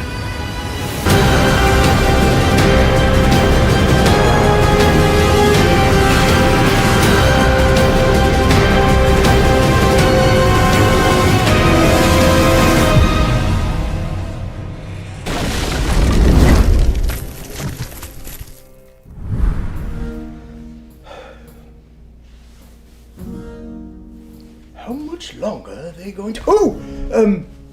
excuse me. Are they still not back?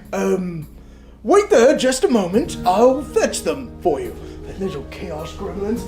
You have people waiting, you know!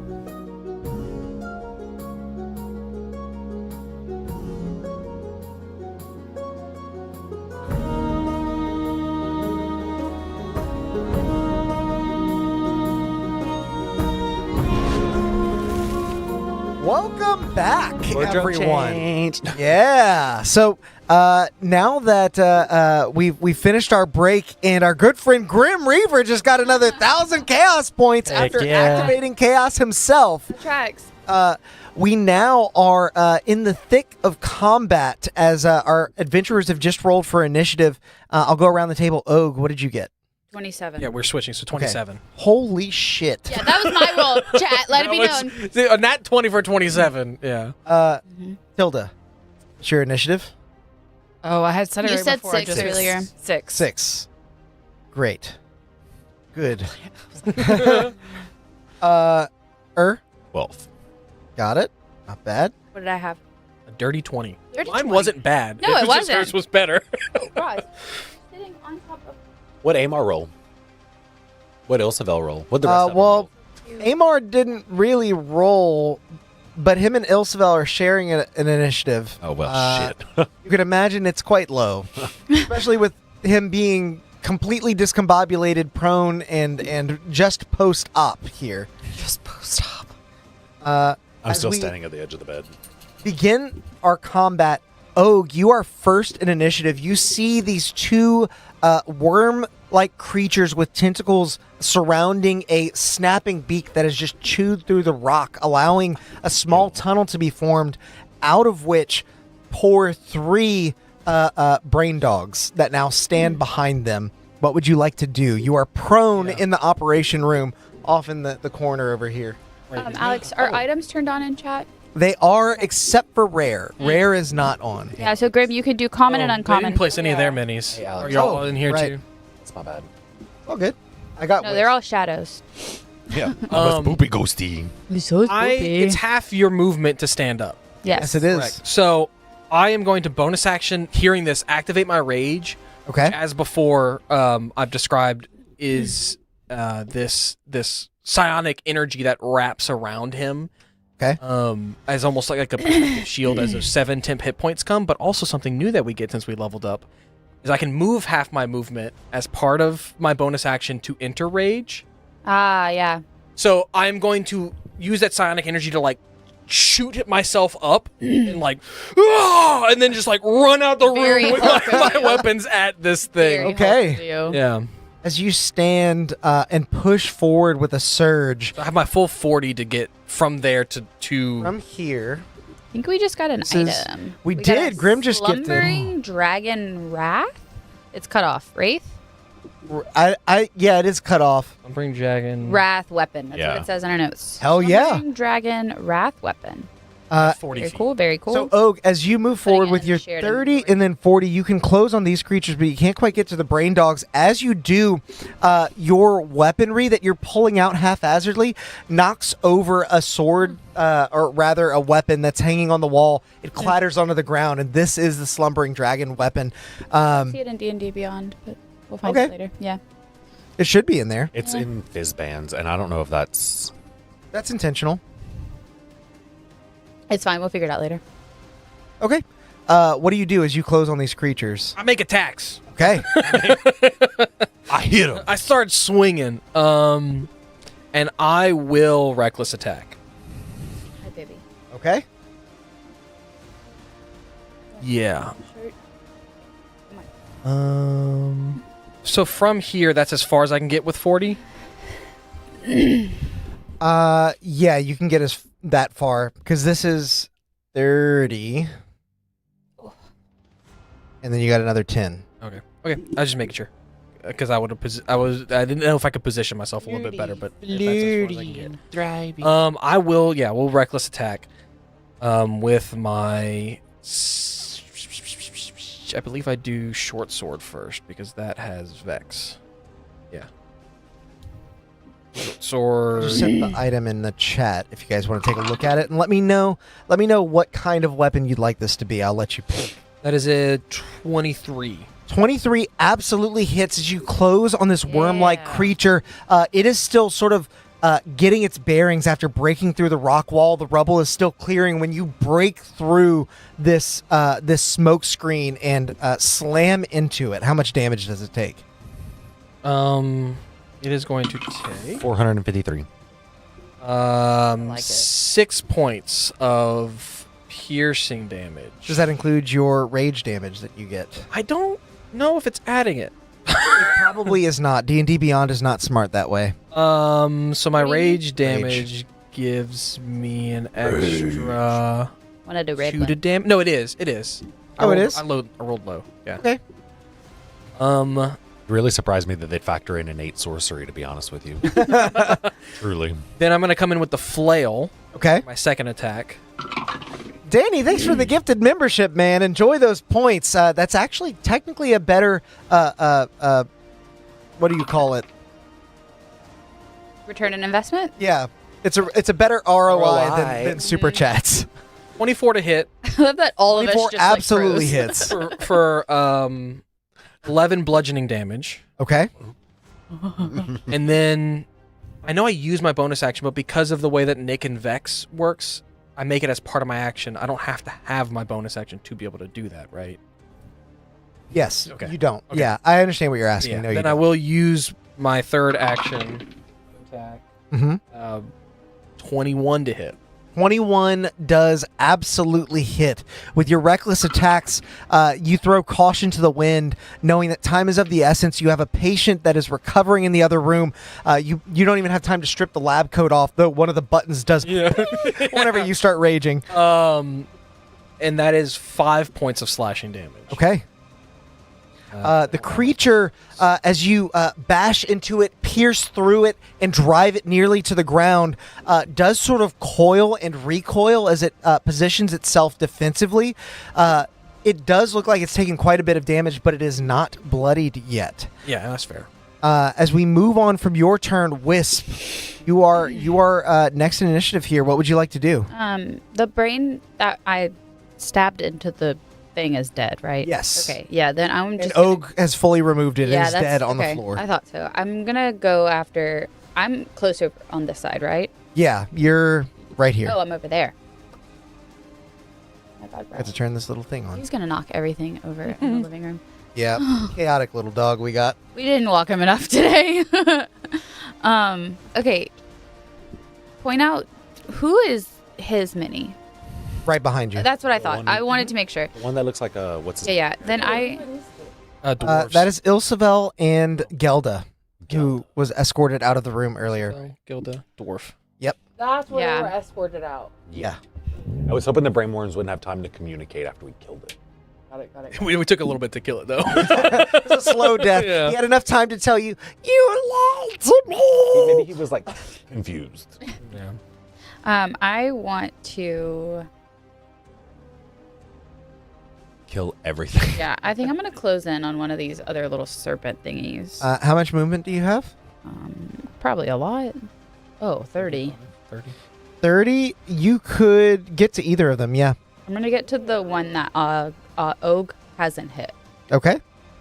So that's going to be this one. Yeah. You close in side by side with your friend Og, who's just finished a flurry of attacks.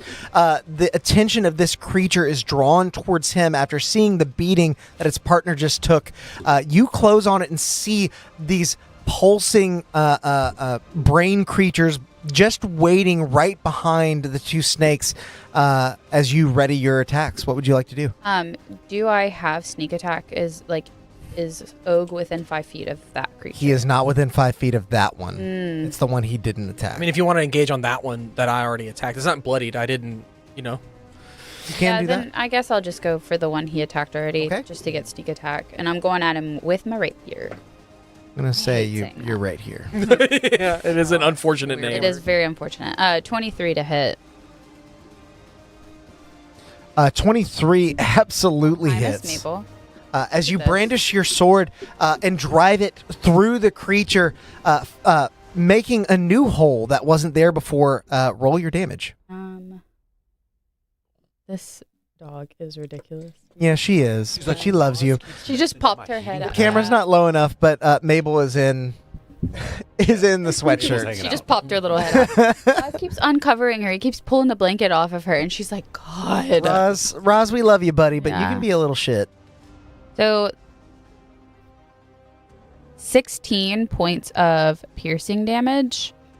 Okay. But I accidentally clicked roll, so just ignore that in D&D Beyond. Okay. I want to use another one of my But you did deal 16 to it. 16. Yes or no? Yeah. Okay. 16. And then I want to use one of my sneak attack die to trip him. So you would not have dealt that much damage. You don't right? roll. No, I only you rolled didn't include that 2 one. out of Got it. yeah. Okay. So I rolled my damage. So that's a strength or dex save. He has to Dex. make. Okay. That's a natural 1. So he is now prone. Natural's always so scary. Okay. As you drive your rapier into the creature, you target its lower body, and when you find that purchase, you use your offhand to sort of leverage the rapier up, That's right. almost like a snake caught in one of those little grabby tools by a snake wrangler. It is driven low to the ground and knocked prone. Yeah. Are you doing anything else? I don't know that I can. Do you still have a bonus action, I believe? Okay, I don't know if I can use my psychic blades because I didn't use them this last turn. Yeah, I haven't used them, so And the rapier is not a light weapon, so you can't do a bonus yeah. action. So I think that's it. Okay. We move on from your turn to the worm's turns now. This Grick that you just knocked over slithers right back up. No, on the start of its turn, I'm moving Okay. it and making its movement 0. Okay. With my It doesn't get a save for that? No, it just says you may do that. So Okay. I mean, let me double check. No, it's fine. I don't think it does. I remember that being very good.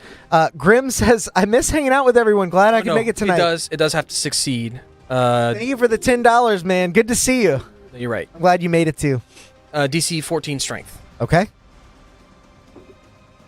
That is a 7. It's not going to have enough of a plus to beat that. Or just like, no! And then these like psychic tendrils pin it more to the ground as it tries to slither back. It is up. writhing and slithering, but after missing your mage hand grapple of the worm. brain worm, you know all too well how to tie one of these creatures down, and it is not able to escape your grasp. It is pinned prone here.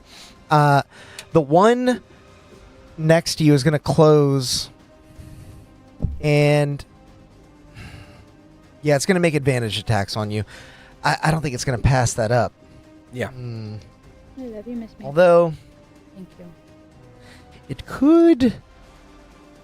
You know what? It's not in melee with you. Instead of attacking I've you, already used my reaction. That's my reaction to do what I did. it's going to move towards this dwarf that hasn't gone yet. As it makes 2 attacks. One with its beak as it pierces out into his chest. You see the dwarf caught by surprise. It was just engaged with you, and it slithered at lightning speed, jumping around his shield and into his chest. As it latches on, it then tries to wrap him with its tentacles. And that is also a hit. Dealing a total of 16 points of damage in grappling the dwarf.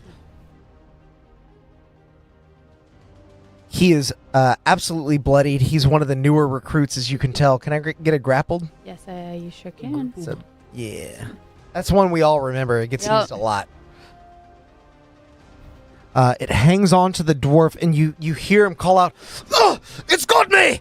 As we now move to the one that is on the ground here, seeing its movement is 0, it can't get up. It is going to make advantage attacks on you. Well, straight rolls.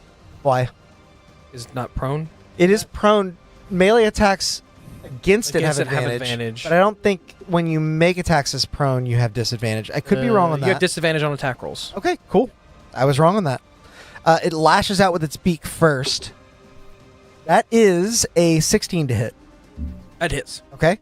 And then as it strikes you, it's going to try and wrap you with the tentacles the same way it did, its companion did. That is unfortunately a 6. That's not going to hit. As its beak is able to wriggle free just enough from your tendrils that have pinned it to the ground, it tries to wrap you, and you simply back away. As its tendrils close on air, you do take 9 points of piercing damage from that beak attack. I believe that's brought down to 4, right? Half rounded up, rounded down. Rounded down, always rounded down.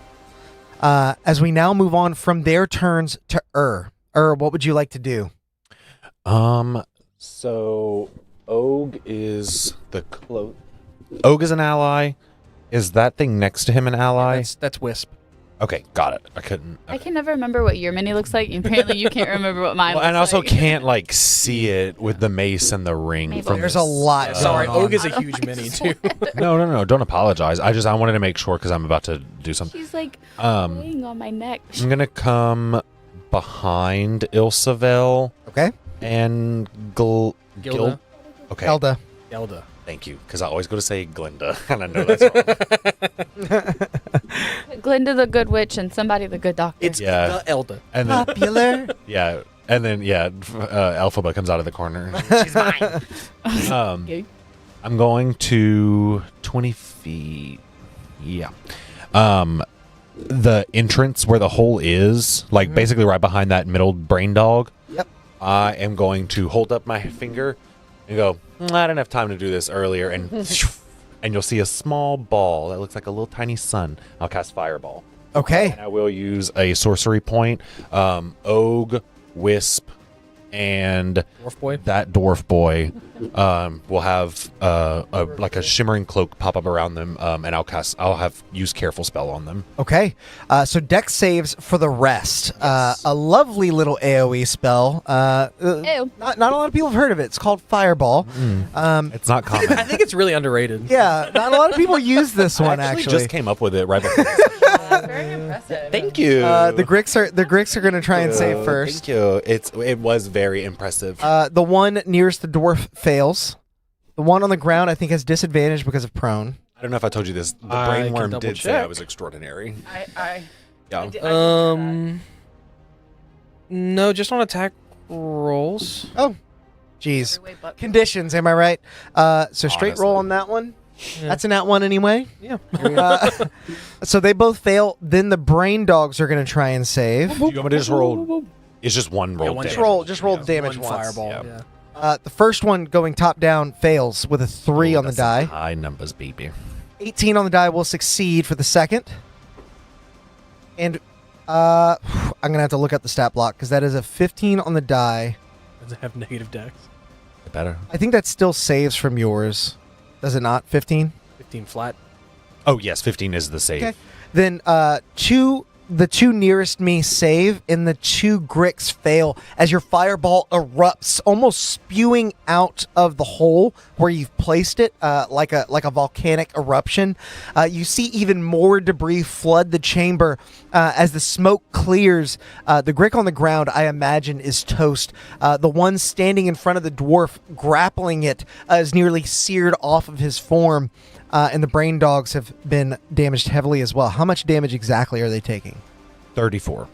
34. Okay. So 17 for the saves. Yes. Dead. I'm going to make sure I can't add any like extra damage real quick. Bloodied now. The Grick hanging on to the dwarf is singed and smoking, bloodied, but still hanging on. One of the brain dogs, I believe, yes, is going to be evaporated, and then have to 17, you said? Yeah, 34 is. Yeah.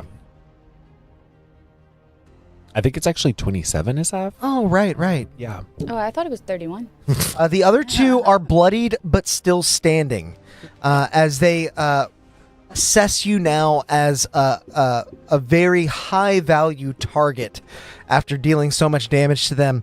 Okay. Are you doing anything else? Yeah, I'm a look at that one, the Grick that's still standing. Mm-hmm. I'm gonna be like, get away, and I'll telekinetically shove it. I need a strength saving throw. Okay. DC 8 plus the ability modifier of the It's squirrel. an 18 on the die.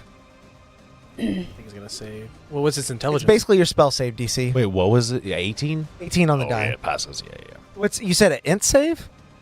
No, strength saving. Strength. sorry. Yeah, I don't know. I was like, I that don't know doesn't why make I any thought sense. DC. As you push on it, you see the worm like a flag waving in the wind, buffeted by your attack, but still gripping onto the dwarf, so they are unmoved as they come back to rest.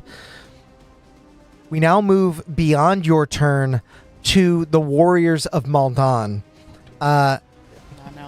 First, we have the one being grappled by the Grick. He's going to try and release himself. The 16, he does it. He's able to slip his light hammer in between the tendrils and pry like a crowbar out. As the Grick finally releases him, he is no longer grappled, but that is his action. Let me double check and make sure he doesn't have a bonus action. He doesn't. He doesn't. Checked. Yeah. He doesn't. You're correct. Period. That's what you call manifesting. Yes. The other dwarf, Gelda, sees what's happening here and charges in. Not in these holes, you won't! Not in these holes, you won't? Balls. Oh. I was like, The wake of? She'll position herself on the back of this Grick now that it's released her companion. Flanking? No, flanking's not a thing. Not in my campaign, sir. That was a good try, Sam. That was a good try. I'll give you that one. boo, boo. Everyone boo Alex. Boo! Stop that. Alex says 3 more brain dogs. Going back to level Oh, just No, wait. that would be you as a DM. We boo you, and he's like, okay, combat's harder. Probably so. I mean, yeah. They get 3 attacks with their light hammer as they rush in. all legendary resistances. A 9 does not hit, unfortunately. Doubled their HP. This is actually their lair. An 8 does not hit, Oh, she's struggling. but a 23 does. As she rounds the corner, she swings 2 light hammers at the creature, releasing them as it dodges out of the way, pulling another off her hip, and then uppercutting it in the back of the head. Booing you. No, chat, no! Be nice to me, chat. Thanks, guys. She deals only 4 points of damage. Her real benefit is getting 3 attacks in a round. And she does not have a bonus action. Okay. No, she does. Who designed this stupid stat block? Yeah, double check that, Alex. She might have a bonus action. She connects with it, and that leaves only the wizened, who now moves out of the chamber a bit more calmly than the rest of you. Not quite rushing, slowly walking into position through the time it took all of you to take your turns. He settles and then points at one of the brain dogs as he says, "Watch it. They're quicker than you think." You see a glowing orb of light gather around his finger as he is going to cast Guiding Bolt on one of the 2 remaining brain dogs. I thought he was going to also cast Fireball for a second. Yeah. I was like, hell yeah. But he doesn't have a spell. He just burns us all. That is a 19 on the die and will certainly hit. He's never cast it before, so he's like, that's how it works? Okay. Okay, period. Cool. He's like, oh, all my friends. As his guiding bolt strikes the center of the brain dog, you see its brain sort of split, the folds in it illuminated for a brief moment as it just crumples onto the ground in a smoldering steam. The Maldan Wizen sort of blows his fingertip out as we move on from their turns to the intellect devourers, of which There's one. there is only one left. No, he's dead. Until more. 2 more pour out through the hole. Fireball didn't hit them? Fireball did not hit them. They have 40-foot movement speed, so this is as far as they're able to get. But this one, But your fireball did make it so that they had to do that, otherwise they would have been hit. So they kept them back. this one is going to make a mad dash. being very careful to maneuver only around Gelda and close on this dwarf. She is going to make an attack of opportunity as it closes by, bringing that light hammer and slamming it at the ground. Does deal another 4 points of damage to this intellect devourer. However, that is not enough as it closes on the remaining dwarf, and you see it crawl up and over its shield, and when it reaches the top, a terrible screech emanates through the chamber. All the small resonance tuning forks begin to vibrate, and instead of an angelic sound, it's almost like nails on a chalkboard. You see this dwarf's eyes begin to roll into the back of his skull. And he don't have chat rules. No, he does not. That is unfortunately a 6 on the die. No. So he's going to take 11 points of psychic damage and have the stunned condition. However, 11 points is exactly how much he had left as he So you don't need a ring. crumbles to the ground, unconscious. We move on now from the Intellect Devourer's turns to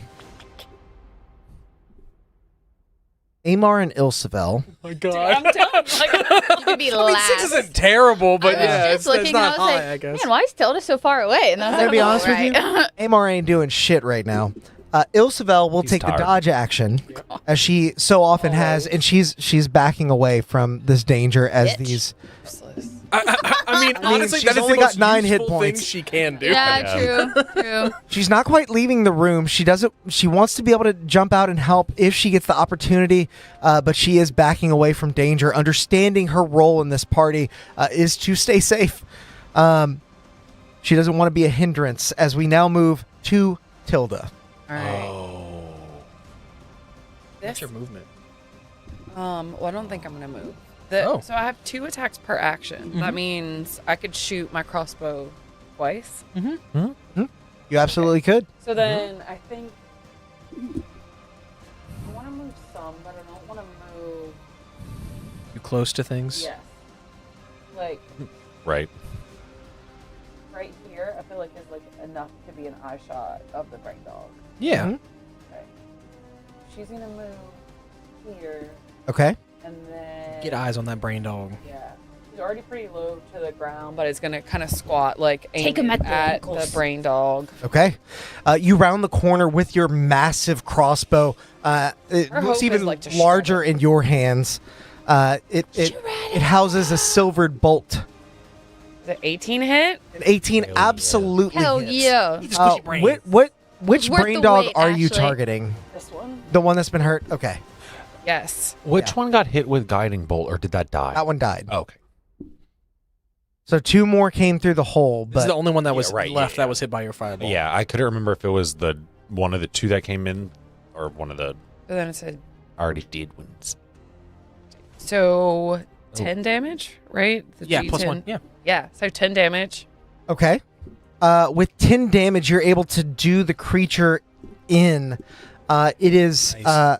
pinned to the concrete floor with a silver bolt sticking out of it. You see its legs sort of go wide and rise before ultimately just settling. Now I can aim. I can take my second attack and aim at this worm guy with the heavy You crossbow. absolutely can. Yeah. Now, while she does that, chat, I was kind of sitting over here thinking, because the players did something really cool in sort of freeing Amar from the ill effects of his mind. As of right now, he is in a daze.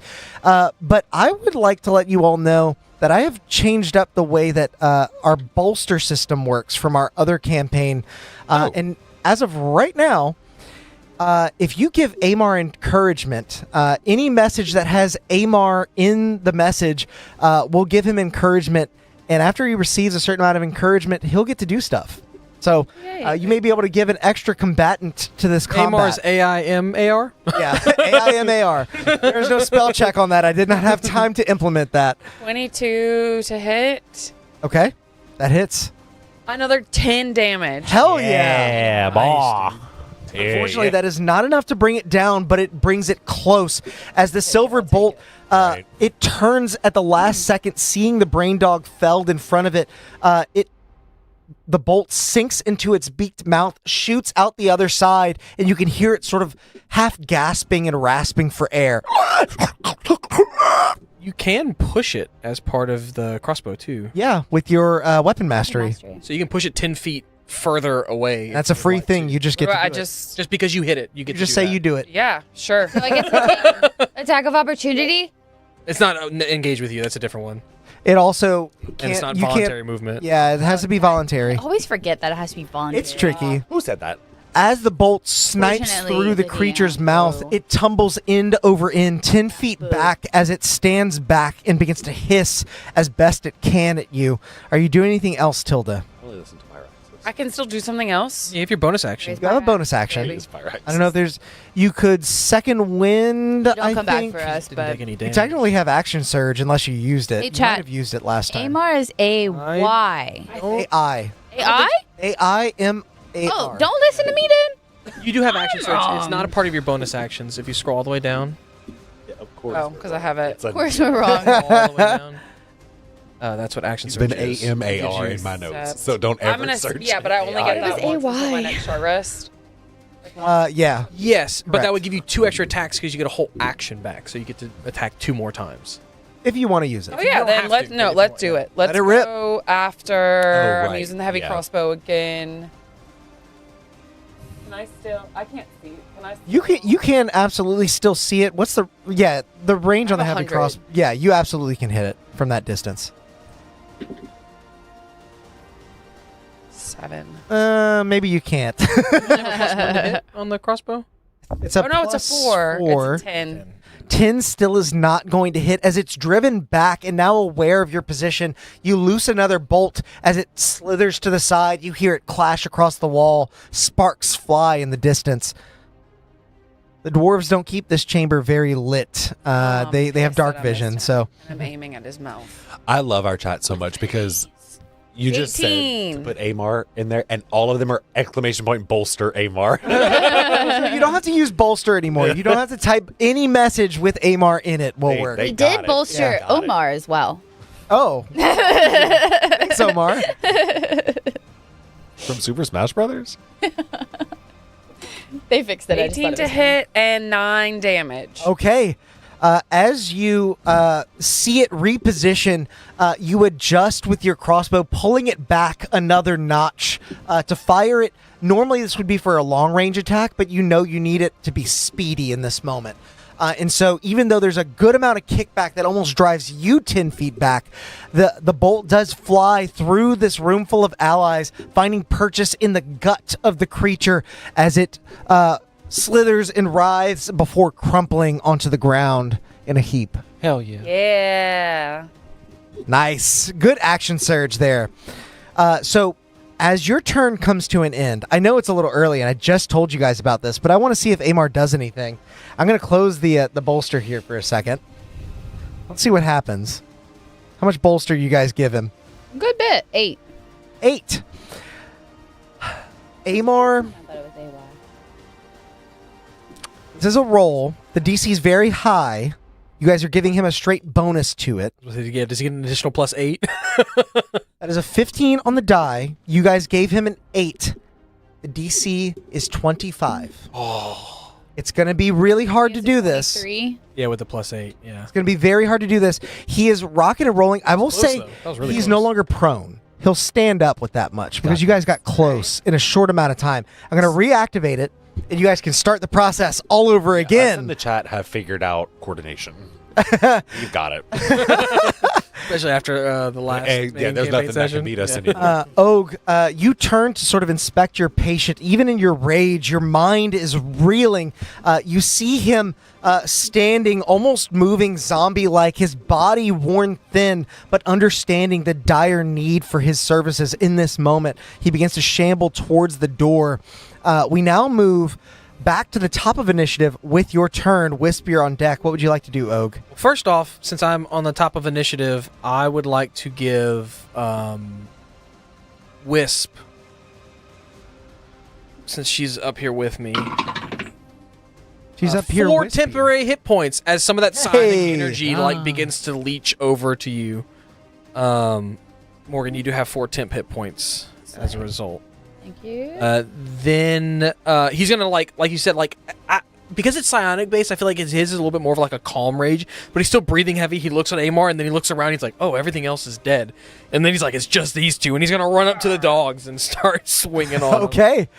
them. He will reckless attack again. All right. On those. You close on the 2 little doggies. I'm imagining like Wreck-It Ralph. Just Yeah. 20. That hits. It hits. Yeah. I heard the first bit. Yeah. don't finish that math. That is 10 points of piercing damage. Okay. I forget what the short sword is. As you slice into the first brainworm, forcing your sword through, you feel a bit of hardness at the tip of the sword that indicates you found the brainstem. And when you pull it back out, there is a gushing of brain juice that floods the floor, but it is still up. Is it bloodied? It is not bloodied. Okay. Then I will make my flail attack on it as well. That is a 21 to hit. 21 does hit. And then this one's this one. Night, John. That is for 9 points of bludgeoning damage. Okay. It is now bloodied. Gotcha. Yeah. As you have locked it in place more or less, you swing your flail overhead and drive it into the floor. You see the other brain dog look at it. Its wrinkly brow sort of furrows with concern. Then I'll make my final attack with a dirty 20 to hit. Absolutely.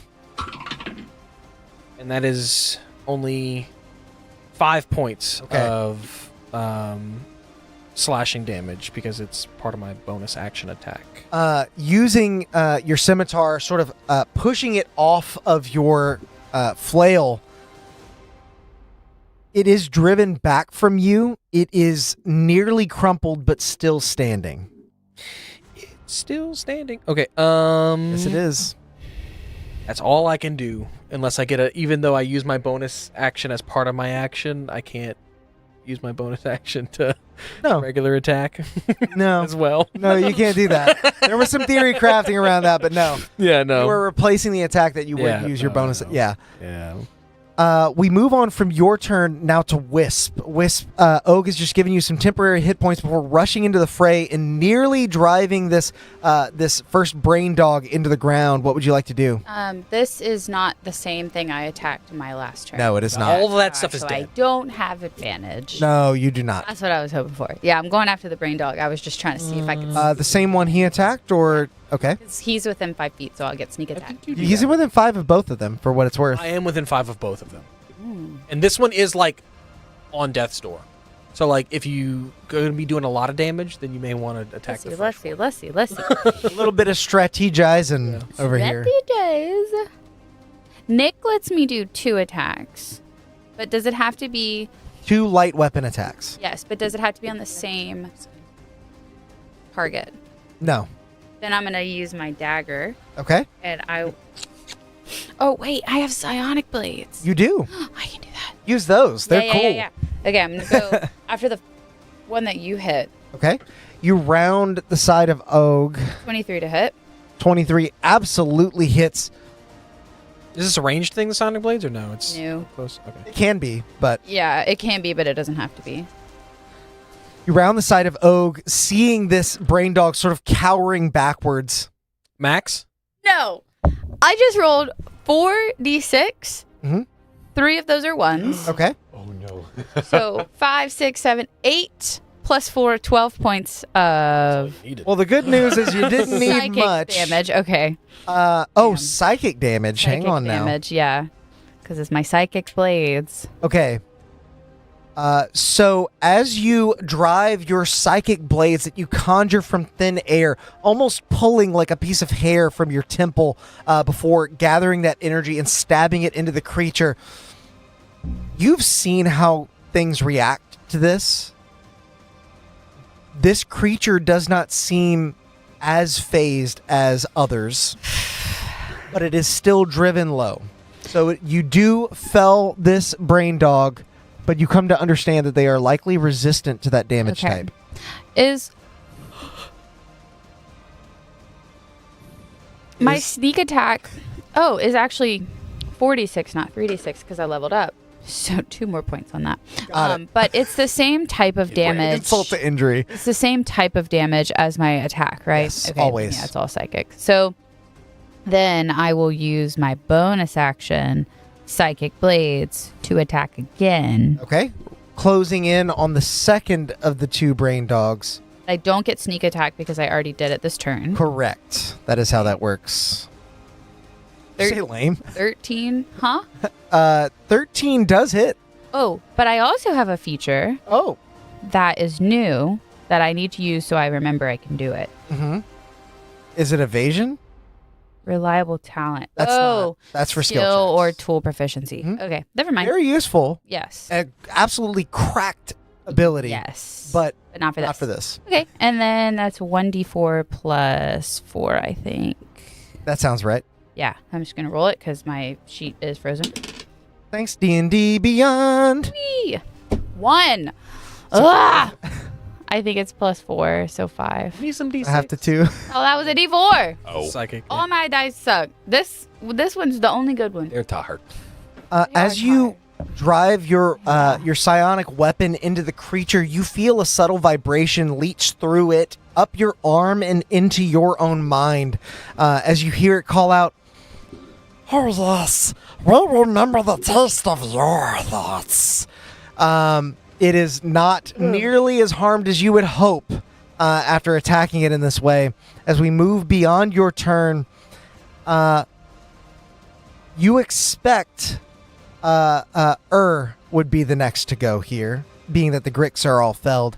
However, as you look on just beyond the action, past Og and Wisp, you see from the ruined passage comes a sharp, or rather you hear a sharp clicking rhythm as a distorted humanoid figure drifts into view, floating with a terrible grace. A high-pitched whine blooms behind your eyes, swelling into a blistering shock that ripples through your nerves as its tentacles writhe, dangling around its mouth. You now face off against an Illithid. No. As it swells through the chamber, rounding this way. But like it's going to get behind you all. Did it move past me? It's not getting within 5 feet. There is room there. Squishy dice. Yes, I know. Oh wait, it started its turn within 30 feet of me? It would have. You have to be able to see it. Get Ricky wrecked. That's what he's. I think so. Could I not have seen it? Was it invisible?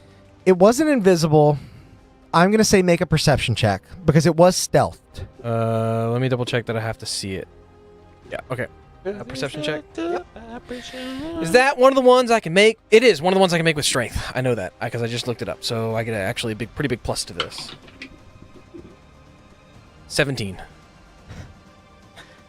It rolled, and chat, you can check my homework on this. It rolled a 12 on the die, and it gets a +4 to stealth. Hell yeah.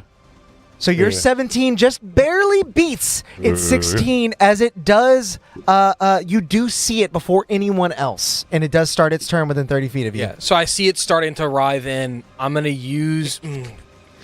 Okay, now here's the question, though. We just went through all this, and I just realized I have to use my reaction to do this. You do. To do so what? then I won't have my reaction to save me from any intelligence saving throws. Interesting. Maybe he doesn't fly past you. Maybe he just sits right next to you. Don't admit that to the DM. Yeah, I know after all of this to see if I see him. Do? I think Og would do it. I think Og would do it. I think Og would do it. I think Og would see him coming in and say, and just his tentacles wrap around him and pull him, and he would put him on the side so that he is not within 5 feet of Wisp. So he's not within 5 feet? So this thing is not within 5 feet of So you're Wisp. putting him here? Yeah. Okay. Next to me. Movement 0 now. Oh, it's strength save to see if his movement's 0. Got it. Sorry. That is another 12 on the die, which is just a 12. Okay. So his movement is 0 at this point. Yeah. Okay.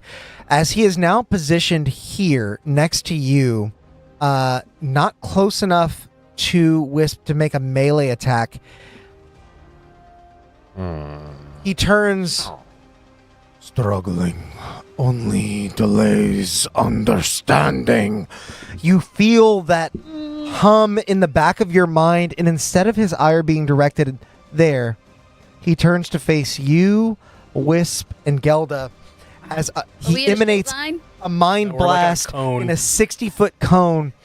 I don't think he can catch anyone else. It is just the three of you. I need Og, Wisp, and I'll roll for Gelda to make an intelligence saving throw. Yeah, you knew it. Yep. About this. Come on, Did you Dice. say Iro? With Darius. Not bad. Oh. 19 for an 18, Iro. I believe. I thought it was what Gelda you said, also got an 18. Avatar. Yeah. Intelligence? Nat 20, baby! Yeah! Woo! All right. This is the When you only needed good it. dice. You needed it. Wisp is super 24. smarticles. Though this creature appears to have dealt with many mortals, or rather many humanoids that have meandered through the Underdark, he is not faced off against the learned dwarves of Maldon, nor has he faced off against the echoes of the Scar. Those who are touched by psionics themselves are naturally resistant to this, as the pain does still blossom from the base of your brainstem up through your nervous system. You do still take 15 points of psychic damage. I'm resistant to that. Was that... Oh, I have a new feature, but I think it's only for Dex. I think it is for Dex. It is only for Dex. It's evasion. Damn, all these new things and I can't use them. Not yet. I like to think when he says the thing about something brings understanding, Og would say, I understand many things. I understand nothing. Is it 17 you said? Yes. Sorry. 15. 15 psychic damage. As you feel your body beginning to lock, but you are able to break through it. That is his turn. That's all he's able to do because you've locked him down completely. We now move... Thanks. It just took my reaction and then potentially being stunned. We now move to Ur's turn. What would you like to do? Oh, weird. There's a brain dog and a mind flayer left in the room.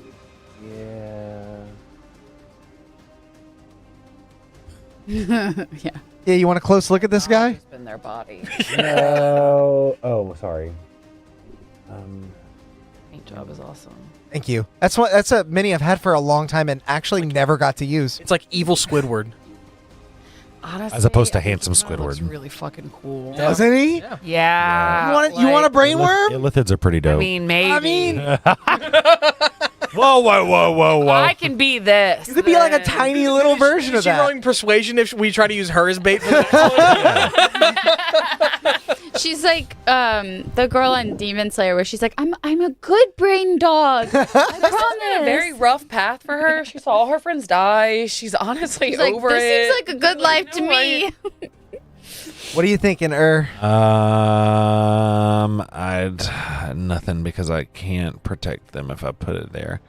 I am going to. I have advantage on Dex saves, and she gets the whole like Dex no damage thing. So Yeah, if she saves. And it's always and I've halved. got 85 hit points left. Evasion's a crazy good ability. I know it's not that. Okay. It does. It's not fireball. I'm worried about. I can protect y'all from fireball. It's something else I want to do. Oh, okay. Like it would blind y'all and stop y'all and all that. I'm just gonna hold up my finger again, and everything must end in dark and fire. Okay, fireball once Fireball. again. And I'll protect Gilda. them three over there. Galinda. Yeah, Got it. Glinda. Yeah, Ilda. Glinda and Alpha. The Mind Flayer has advantage on saves against magical effects. He probably should have advantage on your thing, but I That was good, Sam. didn't Oh, think it's a about it. magical effect. Yeah. Yeah. It's fine. Yeah. I like where it ended up. That's fair. That is dex save Yes. 17. It does save. Okay. The Intellect Devourer does not have advantage, and I worry for his safety. Yikes. That's going to be a 13. That fails. Yeah. 6, Damn, you rolling like, oh, never mind. 23, 24, 25, 25 fire damage. I was like, you rolling like me, and then I saw that you have 3 of those at I max know. damage. I was like, those are low, and then I was like, Once again, Chad, I always encourage you to check my homework. Go back and look at how much health the Intellect Devourer has.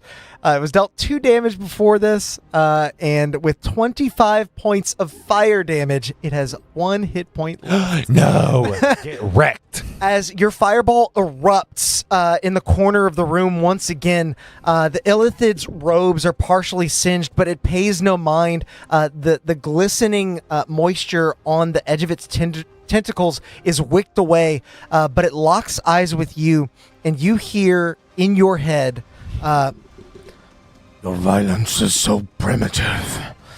You would have no need for it if you simply joined us. he takes half, which would be 12. Yes. Math, 18? math. Okay. Are you doing anything else? No.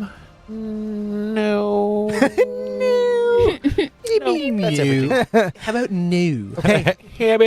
After your turn, it is now the Maldon Warriors. And Gelda, seeing an easy target and knowing the danger of these little brain dogs, is going to finish try it and off, man. swoop around, closing off the hole, and make her 3 attacks.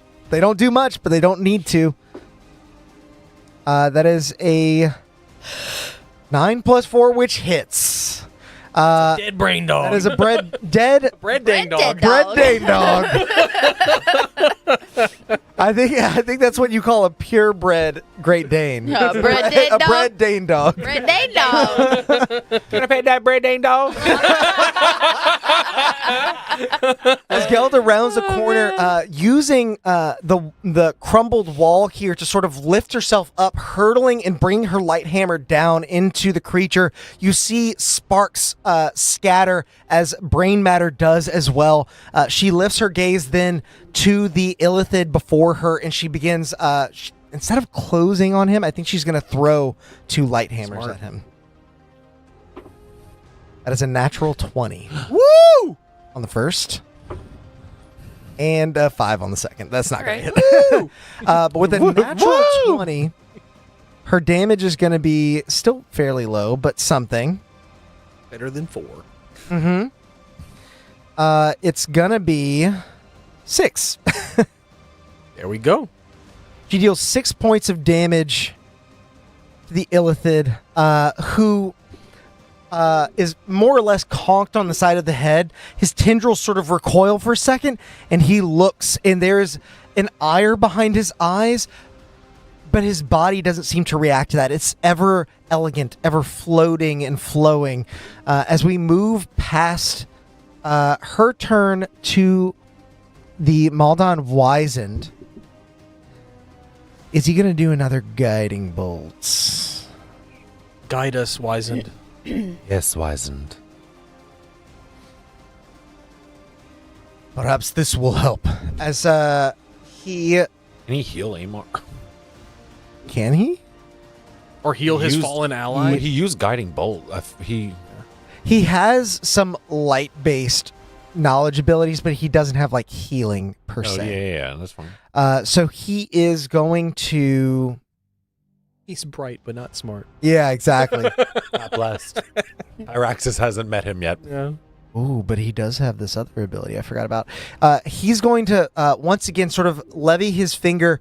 Thinking better of it, he pulls it back and then brings his staff to bear, pointing it at the Illithid. Back to the dark from whence you came! That is not a good roll. That's an 11 to hit, which does go wide of the Illithid. Hearing his taunting, the creature turns to face him as you hear the Illithid utter in response, Fear and pain are merely fleeting symptoms of evolution. Be still and be improved, dwarf. the guiding bolt slams into the cavern behind him, but ever stalwart, he is going to reposition himself group us behind all the up two nice of together. you. Thanks, bud. And as he does that, you hear him beginning to give helpful tips to the two of you and encouragement. My thoughts are mine. You can't have them. You now, the two of you, basically anyone within 15 feet of him, have advantage on intelligence, wisdom, and charisma saving I throws. take it back. You're the goat. Thanks, friend. You're the best ever. So you, Gelda, and Wisp charisma, all have and that. What? Wisdom. Wisdom. Wisdom. All the mental stats. Yeah, he's a pretty beefy boy. He's very helpful. The saves that I have, -1, 0, and 0, 2. Oh my gosh. And you called him stupid for that. We now move beyond their turns. It is now actually going to be Amar and Ilsevel's turn. So we're going to see if Amar gets to do anything this turn. Yeah, good thing they didn't have to bolster Ilsevel, because good luck spelling that. Yeah. Looks like we had It probably starts with a Y. Literally. 9 this time. Whoa. Dude, my neck is killing me. So we are looking for what, a 16 We got Yeah. this. We got for this. Amar to get a We turn. got this. Let's go. It's That is- close. It was close. I saw 16. It was very close. But unfortunately, it is an 8 on the die. I'm going to reopen here. I'm going to say that Amar doesn't get to attack. With 17, he does get to move, however. In chat, Amar lumbers out from this chamber, still woozy and weary from his procedure. He gets within 15 feet of the Maldon Wizened, but isn't quite able to close to make an attack yet. We'll need even more bolstering to get Amar into the fight here. As we move to Tilda, Ilsevel takes the dodge action again. Good, Ilsevel. Good Ilsevel. Yeah, keep doing that, girl. Hilda's keeping her distance and gonna pull out the heavy crossbow and aim it at like whatever she sees as the Aim it densest at Amar. part of. Cloaked figure. Yes. Okay. I'll say you have to kind of reposition just a little. You can change, you can move wherever you want to. I'm just saying you'd have to get at least that far to get A your little bit. All right. I don't want to group you up intentionally. You know what I mean? Same brain cell. 17 hit. 17 does hit. As you fire this silvered crossbow bolt yet again, you've seen this creature deflect and resist magical attacks, but your physical attacks may have more effect. I know. I just don't want to get close. It's fair. 3 damage. Yep. 3 total. Okay. As the bolt skins the cheek of this creature, you see one of his tendrils just sort of flick in response. He turns to face you, but doesn't say anything. You said physical damage is gonna work more. Well, you imagine it might. I mean, you have better pluses to physical. You have a better plus to hit and all that stuff. So I think he's flavoring the fact that you just have better pluses on physical stuff. Well, I think I'm also. You've seen him. He has advantage on saving throws against magical effects and spells. Your crossbow is physical too. Your crossbow is a physical attack. Okay, yeah, I'm gonna use my second attack on my action to fire the crossbow. You know what? Let's go at his neck. Okay. Right in the jugular. Does a 14 hit? A 14 does not hit. Somewhere between 17 and 14, guys. As you fire your second bolt, he's already looking at you, and he simply glides out of the way slowly. The bolt slams into the rock behind. It does not clatter. It does not spark. It just sinks deep into the rock.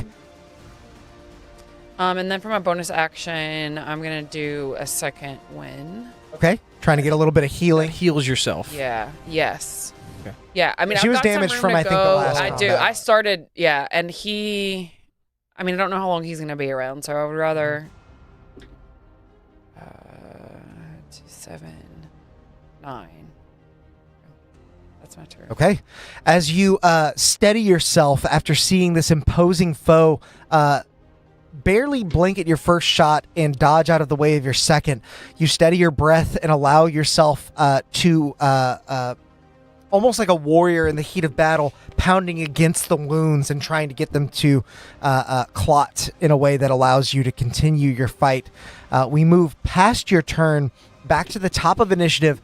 Og, it is you. Wisp, you're on deck. What would you like to do, Og? First off, I'm going to give Whisper temporary hit points back. All right. This time it's 6. You get 6 temporary hit points, Morgan. Thank you. And then he's going to turn to this guy that he just teleported right next to him, and he's going to start swinging. Okay. So wanging. Now just a swinging. He will also reckless attack again. Okay. 16. 16 hits. Okay.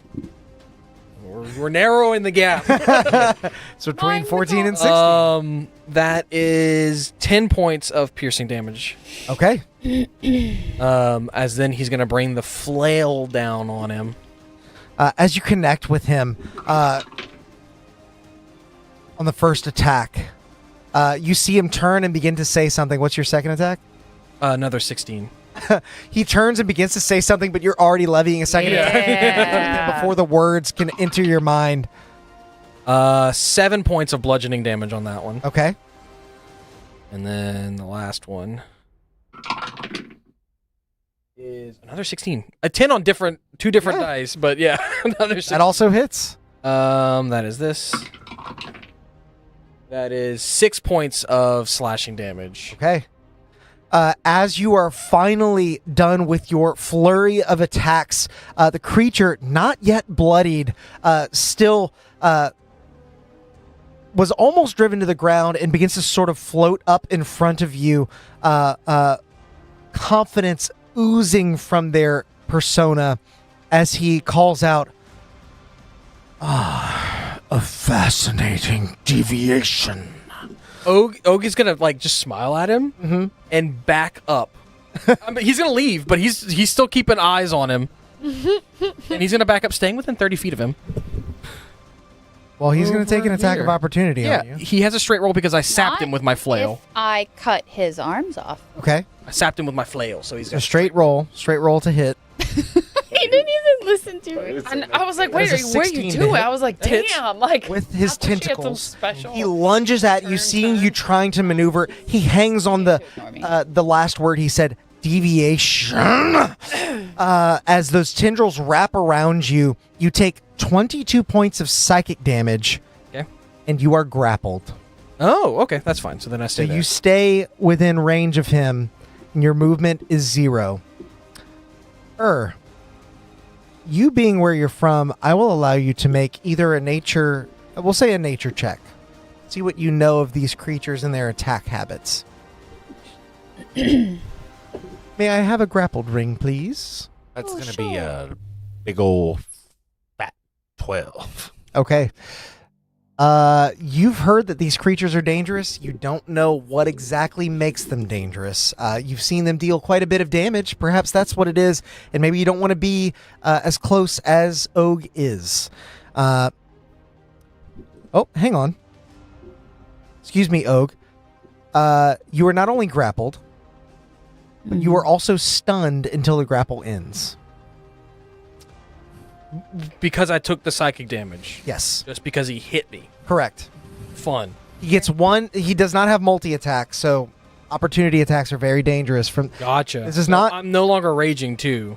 Yep. Right, because stun drops rage. Yeah, you are incapacitated there. Fun. You guys have not fought a mind flayer in any of my campaigns, I don't believe. But this is just a run-of-the-mill monster manual stat block. It doesn't make it any less scary. No, it's very scary. How many people are around him right now? A lot. That's why I was trying to pull him away. Yeah. God damn it. I was trying to pull him away, but he grappled me. Yeah. Don't die. You all see the tendrils wrapped around Og's head as saliva begins to ooze down from the Illithid's jowls. We move past Og's turn now to Wisp. Wisp, you see this happen before your very eyes. What would you like to do? Am I within melee range of it right now? You are, absolutely. Okay, then I'm gonna... Oh, you can close if you want. No, I need to... I was gonna... by the thing where I can't move. He's taken his steady aim. Steady aim. Thank you. I was. You are 5 feet away. Sorry, I thought you were within 5 feet of him, or in melee, but you're 5 feet away. So I'm not within melee. No, there's a gap. I see it. Oh, looking at okay. it. Yeah, I was gonna try to Okay, put him in that gap if I couldn't move away. That's okay. I'm gonna That way close if he did his anyway. cone thing, he wouldn't be able to get a good. Closing and hitting with my dagger. Okay. I have an ally within 5 feet, so I have. That ally is incapacitated. It does not count for the purposes of. Actually, no. And Gelda specifically did not close on him, so she is not within 5 feet either. Oh, well, that's unfortunate. Yeah. Oh, So Morgan, no your sneak 10 attack. hit points are gone too, by the way, because I'm not raging anymore. Oh, okay. I didn't know those conditions. Take it away. Take it away. Take it away. Take it away. Those conditions. I don't know what I'm trying to say. It was incapacitated. I Yeah. didn't know that was The target can't have the incapacitated condition for you to get your sneak attack. I didn't know he had it. Yeah, stunned gives me that. Yeah. That's what I was confused. Okay. Right. Or rather, the ally can't have it. Okay.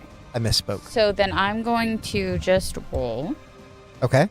You still want to close on it? Yes. Okay. With my dagger. Yep. 17 to hit. 17 does hit as you lunge out in a blind defense of your ally. We know his AC is probably a 15. 5.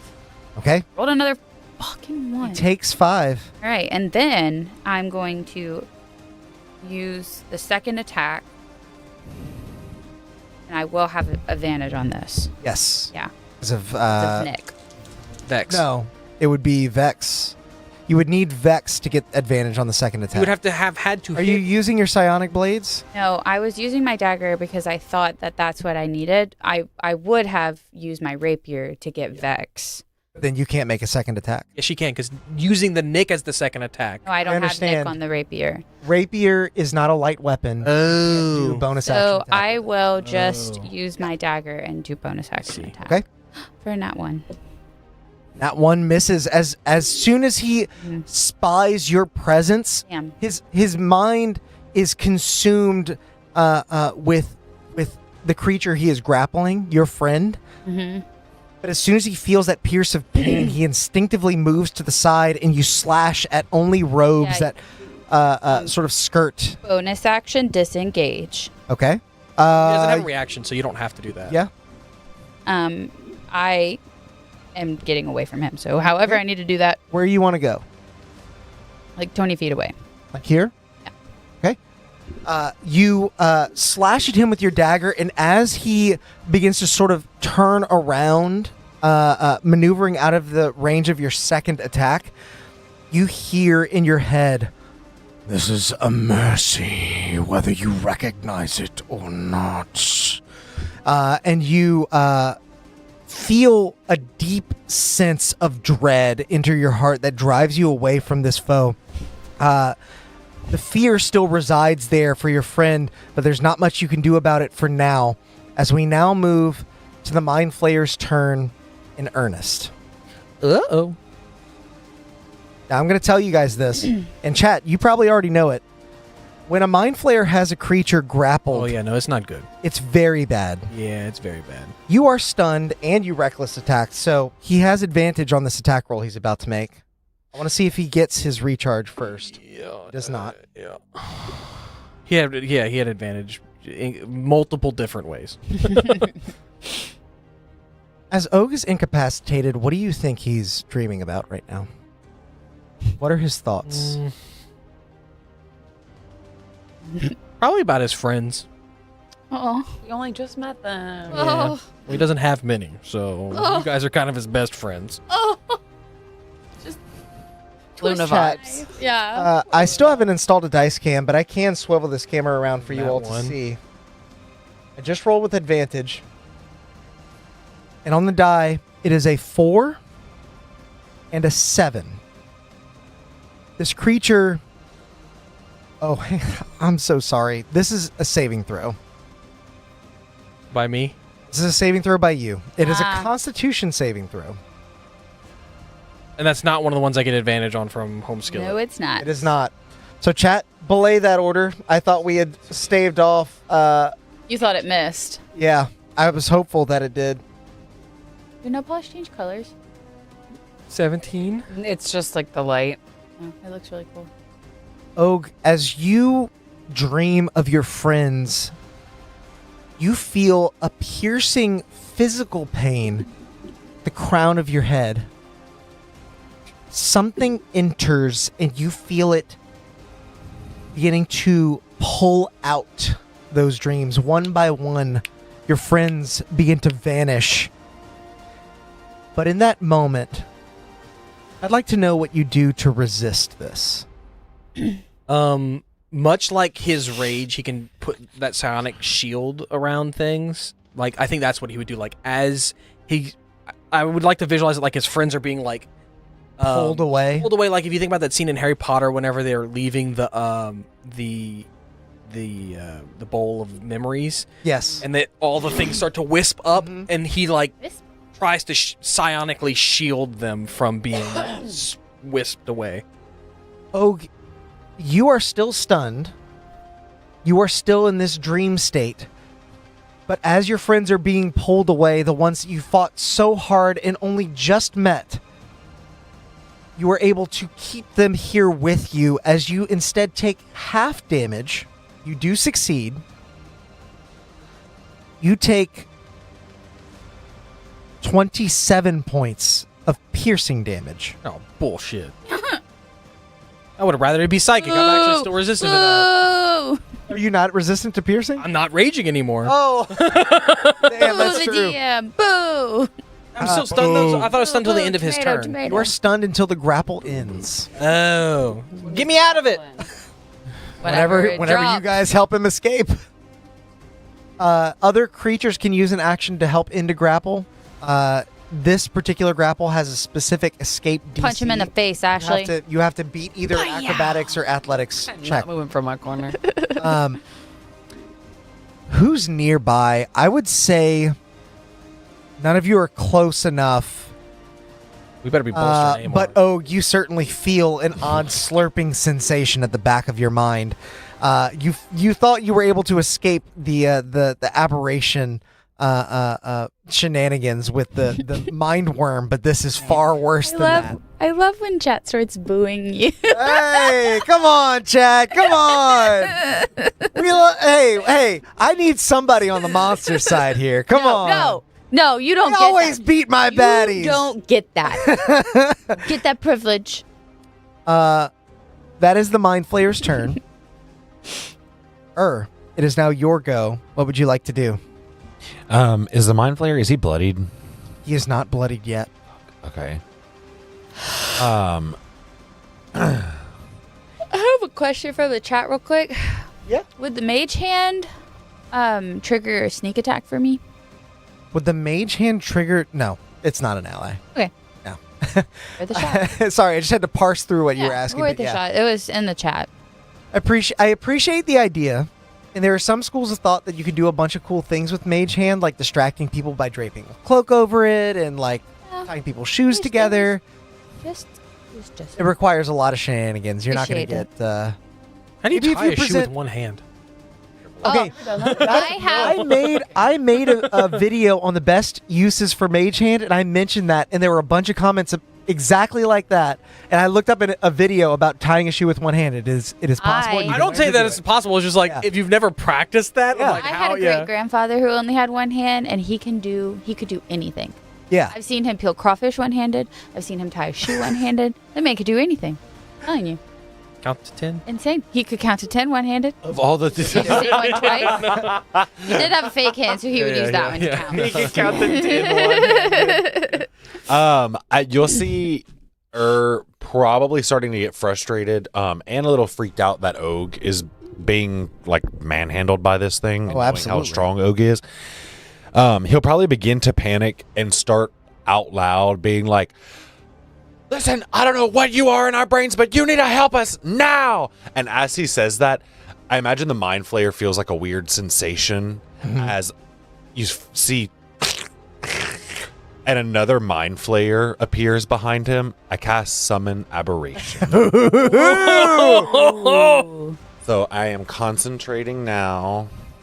Oh, hello. You said we got one of our own. Fortunately, my other Mind Flayer mini is large, so it wouldn't fit where it needs to. So this will be your aberration. So she said It goes on, on the same turn as me. It It's grappled an the ally other to Mind me, Flayer. ally. Yeah, start yeah. And then it drops concentration, and then all gets fine. Og, sorry. Okay. You got to get his name right. I know, I'm trying so hard, man. No, you're fine. Until you get my name right, I can't break out of this. Right. You flip-flop through the whole campaign on that one. And I think if I telekinetically shove the Mind Flayer, could that be helping him get out? I need to double check the ruling on a grapple and forced movement, but I think shoving one creature may remove a grapple. Let me double check. Because that's the only other thing. I'm sorry to make you check that in the middle of this. That's the only other thing that I could do would be to Telekinetically shove. that. And it's a strength saving throw.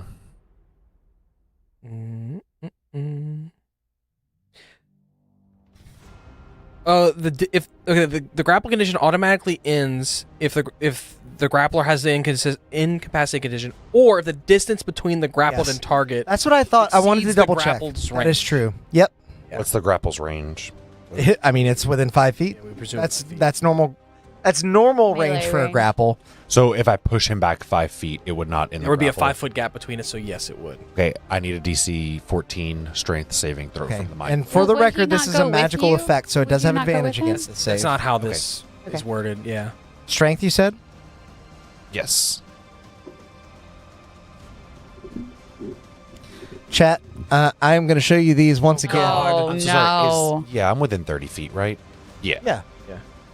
Oh my gosh, I know how to You could operate step I up can and do then it. step back Yeah. if you really want. There we go. It's hard to do it backwards. Yeah, I know. I was like, I can do it. You guys see that? Because this Mind Flayer has a +0 to strength, and with advantage, that is exactly a 14. You said it's DC 14? Oh, yeah, it is. Hold on, let me Deal double with check. your pew pew. Did you have the push? Oh. Eldritch Blast? Or that, right. Your dice look really pretty Sam's on like, the screen. help! You also have your reaction. You can use to take a chat roll if you don't think you're going to hit it. Oh, I summoned the aberration. I was like, what did I just do? So you summon the aberration. Yeah, you and I tried don't- to telekinetically shove. Can't use sorcerer. And when you do, barbs. the creature makes eye contact with you. Wait, I have the solution. Russell Mooney cast Silvery Barbs. Yes. Oh, sorry, Russell. I forgot. Yeah. It's too late. We'll have to circle back to it. I missed it. Cameras on the dice. Actually, you didn't have eyesight on Yeah, the. yeah, exactly. You didn't get to see him. So that'll be everything because I can't silvery barbs. You deign to challenge me in this way? Yes. If power is what you want, we can give it to you. What does the aberration do now that you've summoned it? No, thank you. Now he will Do the thing. Julie. at the start of each of the spirits' turns. Okay. So the first thing is the Mind Flayer is going to have to make a Wisdom saving throw. Okay. Against what? Whispering Aura. Okay, so that is a magical effect. Yes, I guess. That is a 4 and a 3. He It says the does not spirit save. emits psionic energy, so yeah. I guess. It's a total of a 10. I assume that doesn't save. Right, it's my spell save DC, so it's 15. Okay. It takes 2d6 psychic damage. I guess you arguably might have to make it 2. Me? Yeah, because it's each creature other than you within 5 feet of the spirit. I'm not within 5. No, he's not within 5. There's a gap there. You're good. Oh, okay, sweet. He takes 4 psychic damage. Okay. Probably 2. That is half to 2. Yeah. However, you now recognize that this creature is bloodied. It was so close. My Mind Flayer goes. After saying that, he gets really pumped up. And now This Mind Flayer turns and you hear A mating call? Oh no! At this hour? Honestly, honestly, if that works, it's a sexy aberrant spirit. It's a sexy mind flayer. She has a Got them pierced tentacle tentacles. titties. Yeah. Sorry. I totally regret that phrase. The attack bonus equals your spell attack modifier. Yeah. So then I'll do my multi attack. So I'll do 2 psychic slams, which is a melee attack. Bonus equals your spell I attack. guess to do that and the other thing? So 6. if The you other start thing's a a turn. trait. Yeah. You're fine. You're fine. I just wanted to confirm. 8, 14 for the 14 first is hit. going to miss. After it drawing its attention with a mating call, it's going to swerve out of the way. Both 14s. Very intimately familiar with the attack patterns of its own kind. Yeah. Many creatures on this plane would not be able to fathom the ways that an aberration does them harm, but this Mind Flayer in particular is well honed in that regard. Okay. Okay, both And- attacks miss. I believe that's going to be it, right? Mm-hmm. Okay. With that, it is now Amar. Sorry, it's the dwarves' turns. Forgot they were with us. Me too. Gelda's going to rush in and try and wrench you free. Thanks, The Gaelda. Illithid. Look at that, and you got her name right. That was awesome. That is a 2 on the die. She is not strong enough to do it. Appreciate the effort. She reaches you and begins pulling as her footing is like slipping on the mucus that is drained onto the floor. She's not able to get a good, strong foothold, but I will say she's going to pull from right here instead of where she was. The Maldan Wizened, however, is not going to try and pull you out. Instead, he is going to...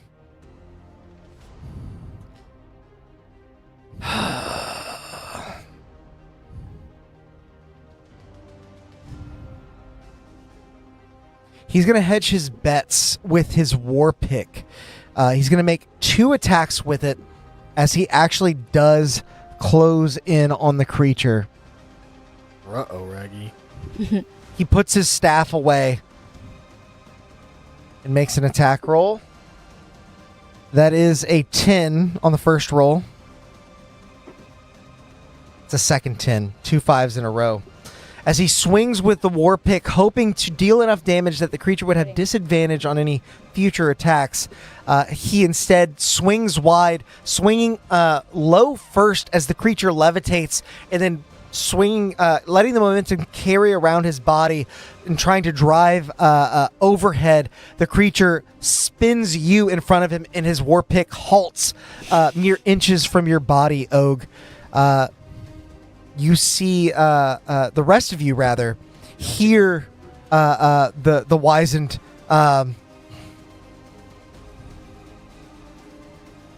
you will not take him, not after he's done so much here. It is now going to be Amar and Ilsevel's turn. I keep getting you, I'm sorry. Let's see what Amar can do, chat. We saved the best for last, Ashley. Yeah. The chances of you getting to finish off the monster is high. I mean, come on, Amar. 13. as the Hell bonus yeah. for this Good roll. job, you guys. Yeah. Again, we are looking for a 25. That is a natural 20! Let's Chat. go. Fuck him up, Amar. Not only am I going to let Yeah. Amar make an attack, or Oh, you didn't want to a show series chat of that, attacks. Well, I mean, it was an guys? nat 20. I know. I'm saying. You Uh, want to show it? Not only am I going to let Amar make these attacks, he is not exhausted when he does it. There is a surge of strength. Some deep part of him recognizes the creature, the person, the flesh and bone that saved him from his affliction, and he charges in with reckless abandon, skidding around the other side of the Illithid.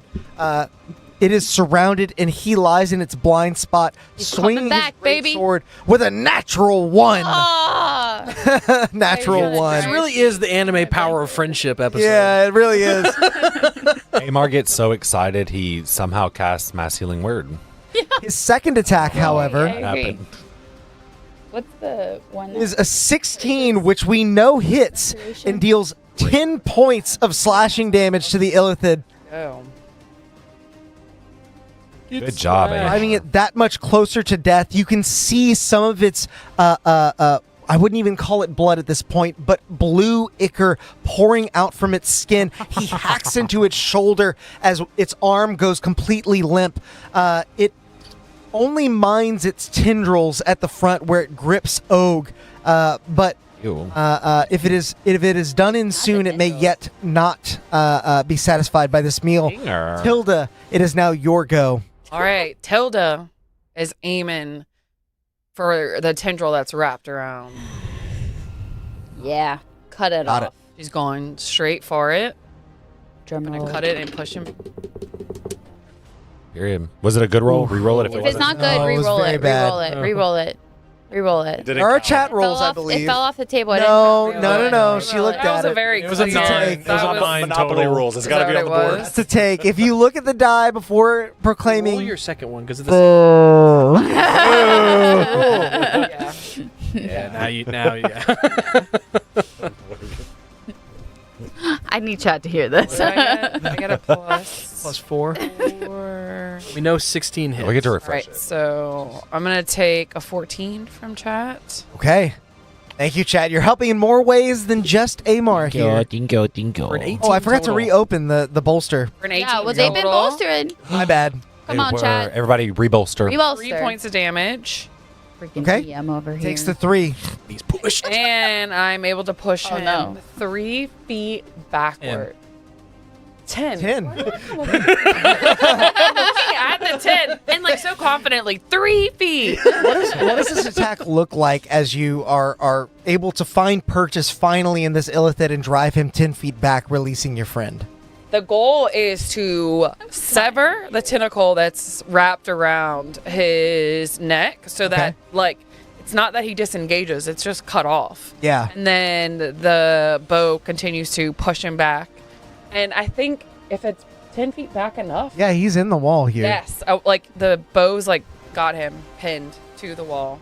Got it. Fuck yeah. As the tendril is severed, So good at this game, actually. the intense force of the shot actually sends him spinning and reeling. He loses track of himself, that floating sort of betraying him now as he collides with the wall and is not necessarily pinned there, but he has released your friend who is no longer grappled or stunned. And I just automatically start raging again, right? No. No, you have to. No. I wanted to give you that one. Fully heals completely. Yeah, that's actually what I'm not happened. bloodied. It's Funny enough, still but I'm fully healed. very close. Hilda, are you doing anything else? That was quite a helpful turn, even with just the 3 damage. You potentially saved Og a really deadly fate appreciates it. here. I'm gonna that's her turn. Okay, we move on from Tilda's turn back to the top with Og. Wisp, you're on deck. What would you like to do, Og? You might be taking Ur's spot for Og's new best friend. Wow. Yeah, no. Wow, I summoned You know what? Honestly, another you mind deserve flayer. it. For the Yeah. record, in another campaign, in the last long-running campaign we had, we lost a character to an illithid getting their brain sucked out. It was particularly That was- gruesome. So Sam's character. it was Becca's character.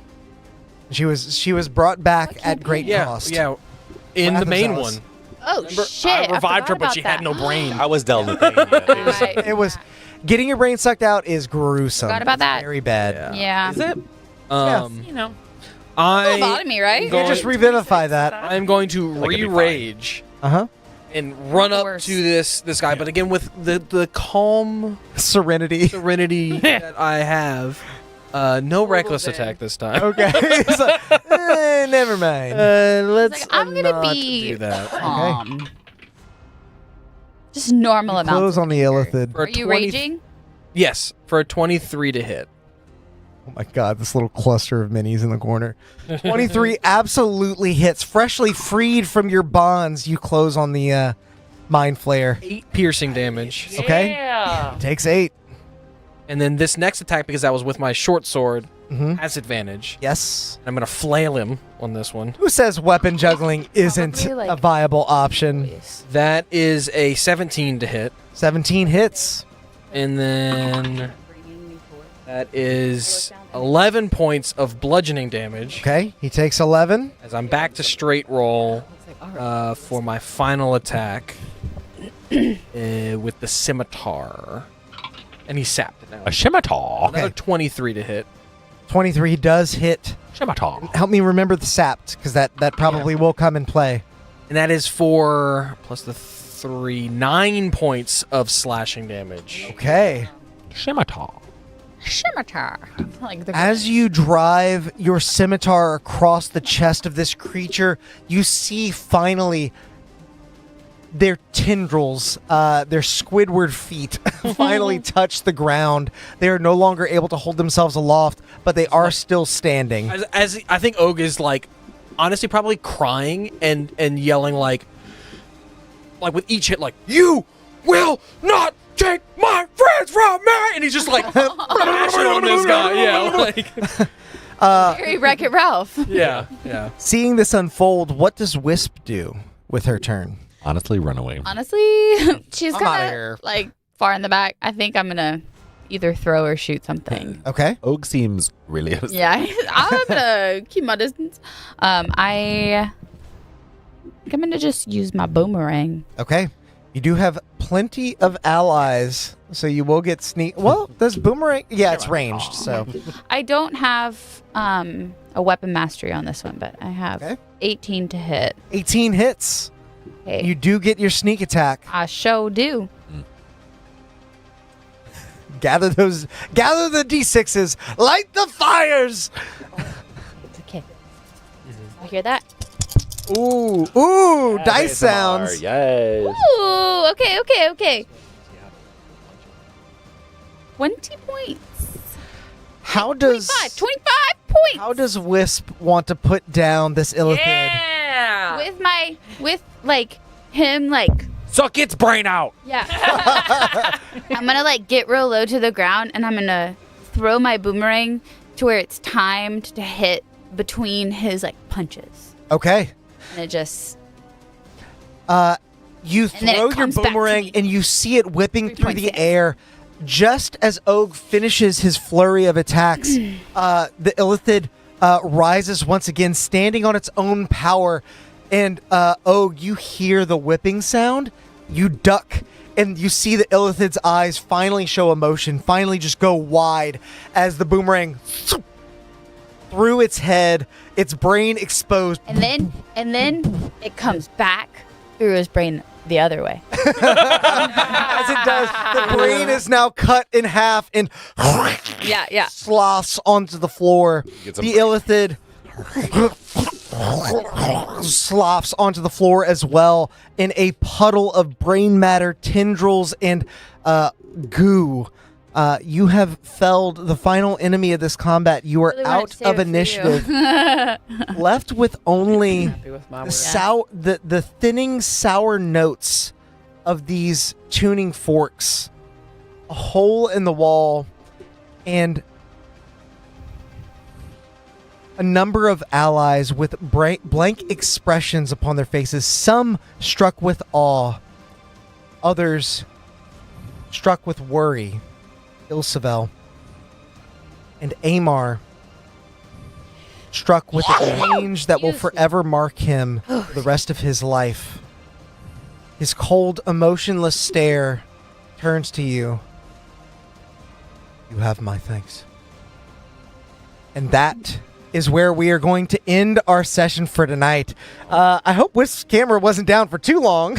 Oh no! But thank you guys Oh my so much for hanging out with us tonight. 42 Maybe when I viewers. sneezed. Wow. You guys That's did really good so for much work. Saturday. You helped out in a big way with Amar's extra turns here. You gave our viewers some extra chat roles. And on Monday, you can join us for Chat Plays D&D for Yeah. what could be the finale session of a Decay in Darkwell, where you get to pilot the characters yourself.